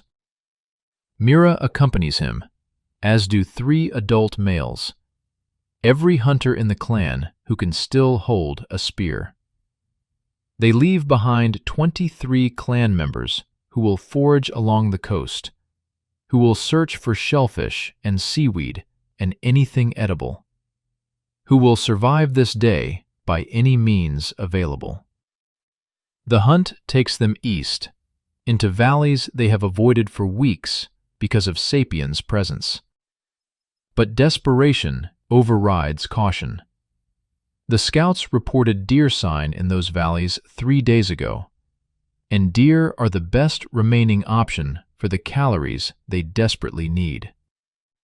They move through landscape that is achingly familiar, valleys that Arnak's ancestors hunted for 100 generations, rock formations that serve as landmarks in oral traditions stretching back to time immemorial, water sources where countless Neanderthal children learned to drink. But the land feels different now, occupied, transformed.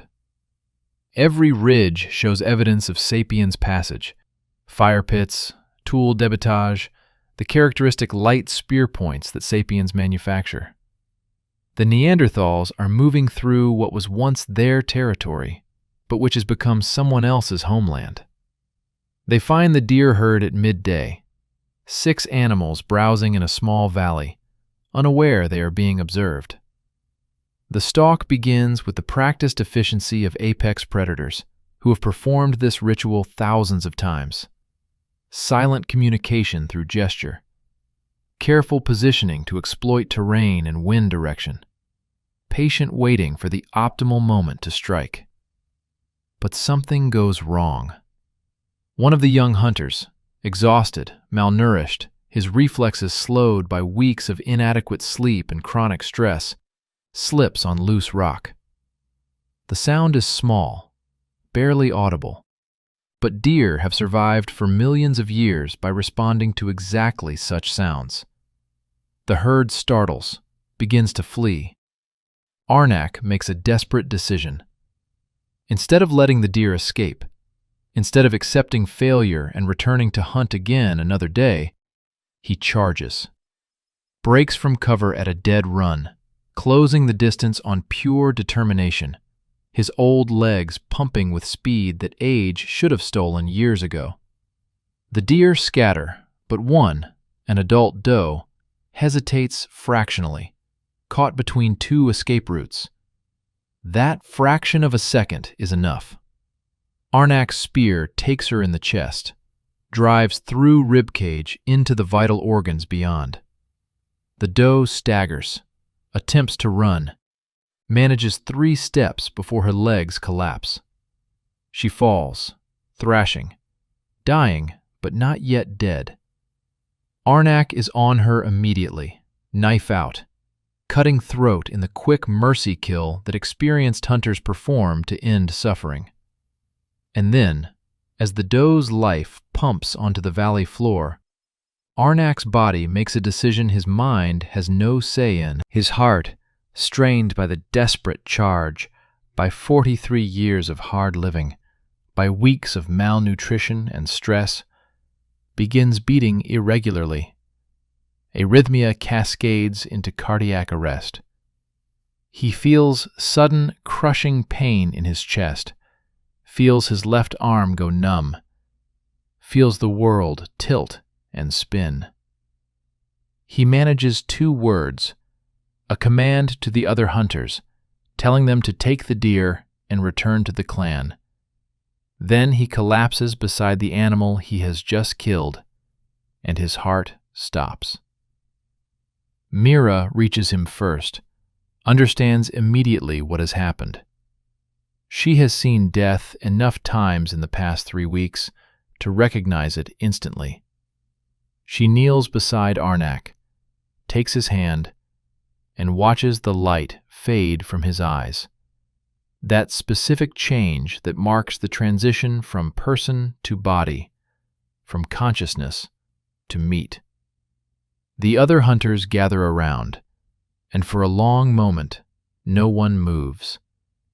They have lost their leader, lost the oldest, most experienced, most knowledgeable member of the clan, lost the living connection to the past, the repository of wisdom and technique and story that stretches back generations. Lost, in effect, the last true Neanderthal elder. But the deer is dead, the meat is real, and the clan is starving. So they make the calculation that survival demands. They butcher the deer quickly, take the most portable cuts, and begin the trek back to the cave. Arnak's body they leave where it fell, beside the doe he killed with his final act. There is no time for proper burial, no energy for ritual. The living must survive, and the dead must wait. Mira takes Arnak's necklace, a simple cord strung with cave bear teeth, worn so long it has polished smooth against his skin, and promises herself she will return, will bury him properly, will perform whatever rituals she can remember.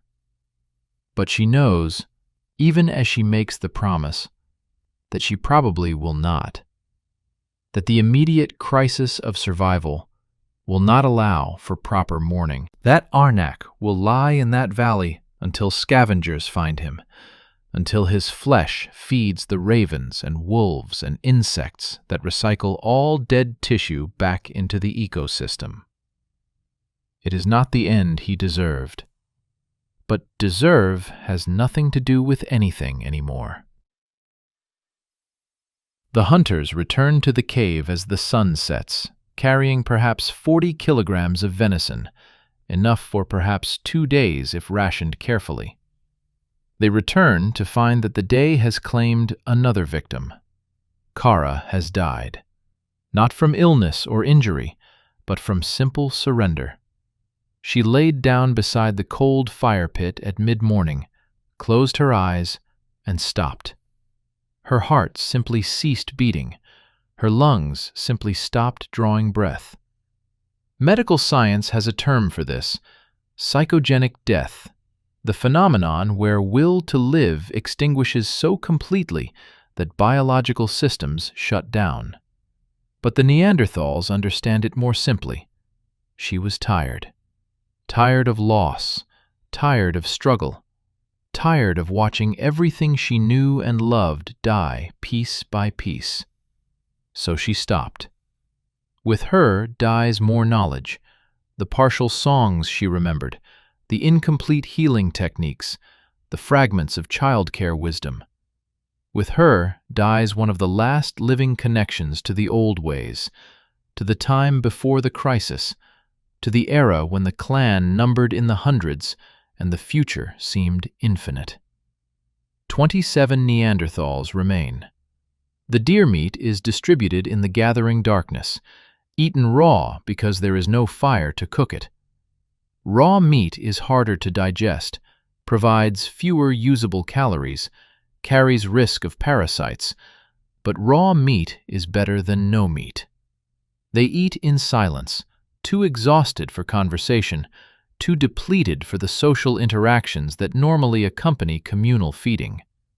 Tala nurses her infant daughter in the deepening darkness and makes a decision she has been avoiding for days. She knows her milk supply is failing.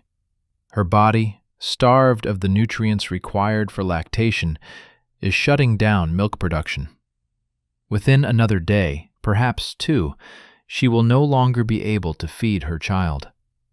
And an infant who cannot nurse is an infant who dies. She could simply let nature take its course, could allow the infant to starve slowly as her milk dries up. But that seems cruel, seems like unnecessary suffering. So she makes a choice that mothers in extremity have made across all cultures and all times. She will ensure her daughter does not suffer. When the time comes, when the milk is gone and the infant begins the crying that signals starvation, Tala will hold her close, will sing to her, and will ease her into death as gently as possible. It is not murder, it is mercy. It is the final gift a mother can give when no other gifts remain. But that time is not tonight. Tonight, the infant still nurses, still receives the last calories Tala's body can provide. Tonight, they are still alive, still together, still mother and daughter. Tomorrow may bring death, but tonight brings only exhaustion and darkness and the cold comfort of each other's presence. Day 1 ends with 27 Neanderthals sleeping in a cold cave, without fire, without sufficient food, without hope. They sleep in clusters, sharing body heat, instinctively recreating the primate sleeping groups that humans have used for millions of years. Children sleep with mothers. Mates sleep curled together. The solitary sleep alone, but close to others, proximity providing psychological comfort even without physical contact. Mira lies awake long after the others have succumbed to exhaustion. She is thinking about Arnak's body, still lying in the valley. About Kara, buried hastily on the cliff with a ceremony that lasted less than 5 minutes. About the 5 who left and never returned.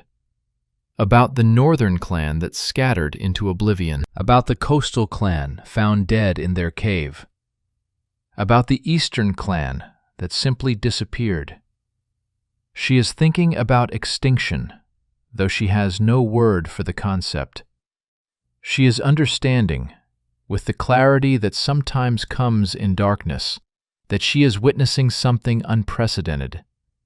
Not just the death of individuals or even of a clan, but the termination of an entire lineage. The ending of a species that survived ice ages and volcanic winters and climate chaos for 300,000 years. The extinction of Homo neanderthalensis. And she understands that she will die without knowing why.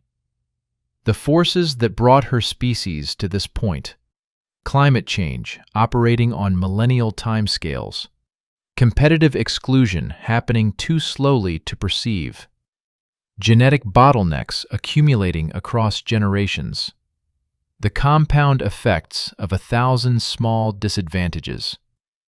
These are invisible to her. She can see only the immediate: hunger, cold, death, loss. The larger pattern is beyond her cognitive reach, beyond any individual's ability to comprehend from inside the collapse. This is the tragedy of extinction. Those experiencing it cannot understand it. They live and die in the immediate, responding to proximate causes, while the ultimate causes remain opaque. Arnak did not die thinking, "My species is going extinct due to competitive exclusion and climate change. He died thinking, "I must kill this deer to feed my clan." The cosmic is experienced as personal. The systematic is felt as random misfortune. Mira closes her eyes and tries to sleep, but sleep will not come. Her mind races, processing loss and fear and something else. Something like wonder. Wonder that she is alive at all. Wonder that her species existed for 300,000 years, which is long by any standard, which is longer than most species last. Wonder that she got to be born, got to learn hunting, got to see mammoth and deer, and the sun rising over the Mediterranean. Wonder that existence happened, even if ending is happening now. It is cold comfort. But it is comfort. In the darkness, one of the children, little Toran, who asked Kara to teach him tool-making, begins to cry. Not dramatically, just quiet sobs that speak of grief and confusion, and the child's understanding that adults who are supposed to protect and provide have no answers, no solutions, no power to make things better. His mother holds him, rocks him, makes soothing sounds that may or may not be words. And gradually, the sobs quiet. Exhaustion claims him. He sleeps. The cave falls silent except for breathing. 27 Neanderthals drawing oxygen from ancient air, their lungs processing it through hemoglobin molecules that differ from sapiens' hemoglobin by only a few amino acids.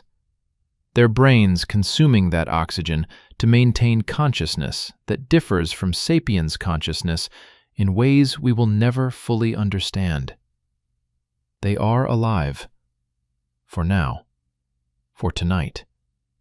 For these hours of darkness that separate day one from what comes after. And morning will come. Not because they deserve it, not because they have earned it, simply because the earth continues rotating, because the sun continues shining, because the universe does not pause for tragedy, personal or species level. Morning will come. Epilogue. 40,000 years later. We stand in the cave now, archaeologists and tourists and students, looking at layers of sediment that tell stories in stratigraphy. The Neanderthal occupation layer is clear.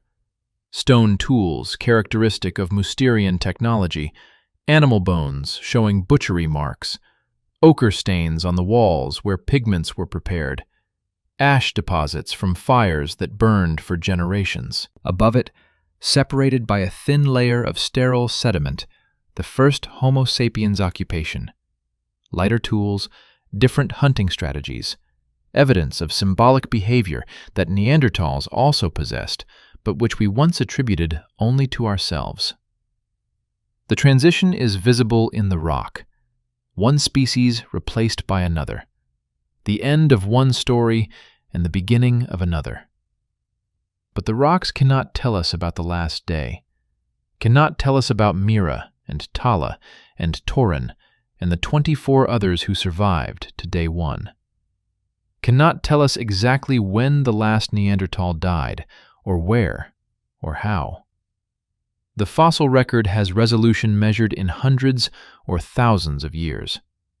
The archaeology gives us averages and trends. But individual experiences, specific deaths, the personal texture of extinction, these are lost to time as completely as if they never occurred. We know that Neanderthals went extinct approximately 39,000 years ago, give or take a few centuries depending on which dating method you trust and which sites you emphasize. We know that the last populations clung to existence in southern Iberia, in the caves of Gibraltar and the valleys of what is now Spain. We know that they overlapped with Homo sapiens for several thousand years, that interbreeding occurred, that our species carry 1 to 4% Neanderthal DNA as living proof that we are not entirely separate lineages, but partially merged ones. We know that their extinction was not dramatic. No single catastrophe, no genocide, no asteroid strike. Just the slow, grinding pressure of competition and climate change and bad luck accumulated across millennia until population numbers fell below the threshold of viability and the extinction vortex became inescapable. We know that they were not inferior. Brain size larger than ours, tools as sophisticated as anything we produced at the same time period. Evidence of art, music, burial, care for the sick and injured, all the markers of behavioral modernity that we once claimed as uniquely sapiens. They were fully human, just human in a different way, a way that worked brilliantly for 300,000 years, but which ultimately lost out to our way in the competition for space and resources in a changing world. And we know that forgetting them diminishes us, that understanding their extinction gives us perspective on our own vulnerability, on the contingency of all existence, on the fact that intelligence and culture and 300,000 years of successful adaptation are not guarantees of survival. That any species, however capable, can be erased by forces beyond its control or comprehension. The last Neanderthal probably did not die in Gibraltar, probably died somewhere inland, somewhere unmapped, somewhere that will never be excavated because we do not know to look there. Probably died alone, or nearly alone, the last survivor of the last clan, without understanding that they were the last, without the self-awareness to know that with their death, an entire species would vanish from Earth. Or maybe they died with full understanding. Maybe, in those final moments, there was clarity, the recognition of ending, the acceptance of extinction, the choice to face death as themselves, rather than abandoning their identity in desperate pursuit of survival. We will never know. What we do know is this: they were here. For 300,000 years, across glaciations and interglacials, from Spain to Siberia, through conditions that would kill most modern humans in hours, they survived. They raised children and sang songs and made art and cared for each other and experienced joy and suffering and all the complex emotions that make existence worth living. They were people. They were us, in a form we no longer remember being. And then they were gone. The cave is empty now, except for tourists and scientists. The fires are long cold. The songs are forgotten. The last speaker of the last Neanderthal language died 40,000 years ago, and with them died the ability to hear Neanderthal poetry in its original tongue, to understand Neanderthal humor, to access Neanderthal ways of conceptualizing reality that might have been radically different from our own.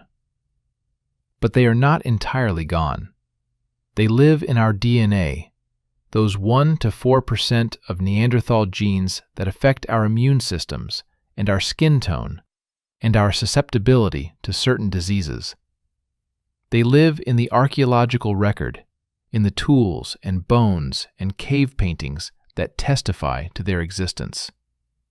They live in our growing understanding that human evolution was not a ladder with us at the top, but a bush with many branches, most of which terminated, but all of which were valid experiments in being human.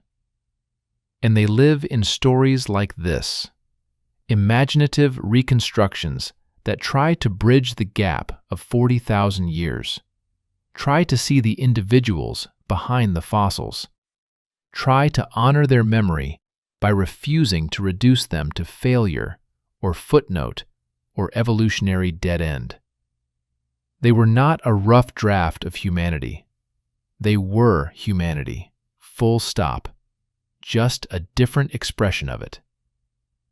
The sun sets over Gibraltar, painting the cliffs orange and gold, exactly as it did on day 1 of the last 30 days.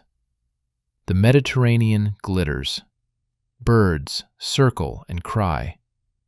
The wind carries the scent of salt and growing things. The earth continues turning, indifferent to extinction, indifferent to the presence or absence of Neanderthals or sapiens or any other species that briefly occupies its surface before returning to dust. But we who remain, we who inherited this world, partly through luck and partly through the specific adaptations that allowed our ancestors to outcompete theirs, we can remember. We can honor. We can recognize that their ending is not just their tragedy, but ours as well. Because with their extinction, the world lost a form of humanity that will never exist again. We can learn from their fate, can understand that no species is guaranteed survival, that intelligence and culture and successful adaptation are necessary but not sufficient, that the universe does not care about deservingness or justice or any human concept of fairness, that existence itself is temporary, contingent, precious, precisely because it ends. And we can choose, as Arnak chose, as Mira chose, as Tala chose in that cold cave on the last day, to maintain our humanity in the face of ending, to care for each other despite futility, to create beauty despite meaninglessness, to teach children even when there is no future to teach them for, to be human, not because it serves survival, but because being human is what we are. The Neanderthals did that, maintained their identity, their culture, their compassion until the very end, died as themselves rather than abandoning their values in desperate pursuit of survival. It is the least we can do to remember them. And so we tell their story, not because it has a happy ending, it does not. Not because it provides comfort, it does not. But because they deserve to be remembered. Because extinction is not the same as never having existed. Because the last 30 days of Neanderthals matter, not despite ending in extinction, but because of it. They were here. They lived. They died. And in the space between living and dying, they were fully, completely, achingly human. That is enough. That has to be enough.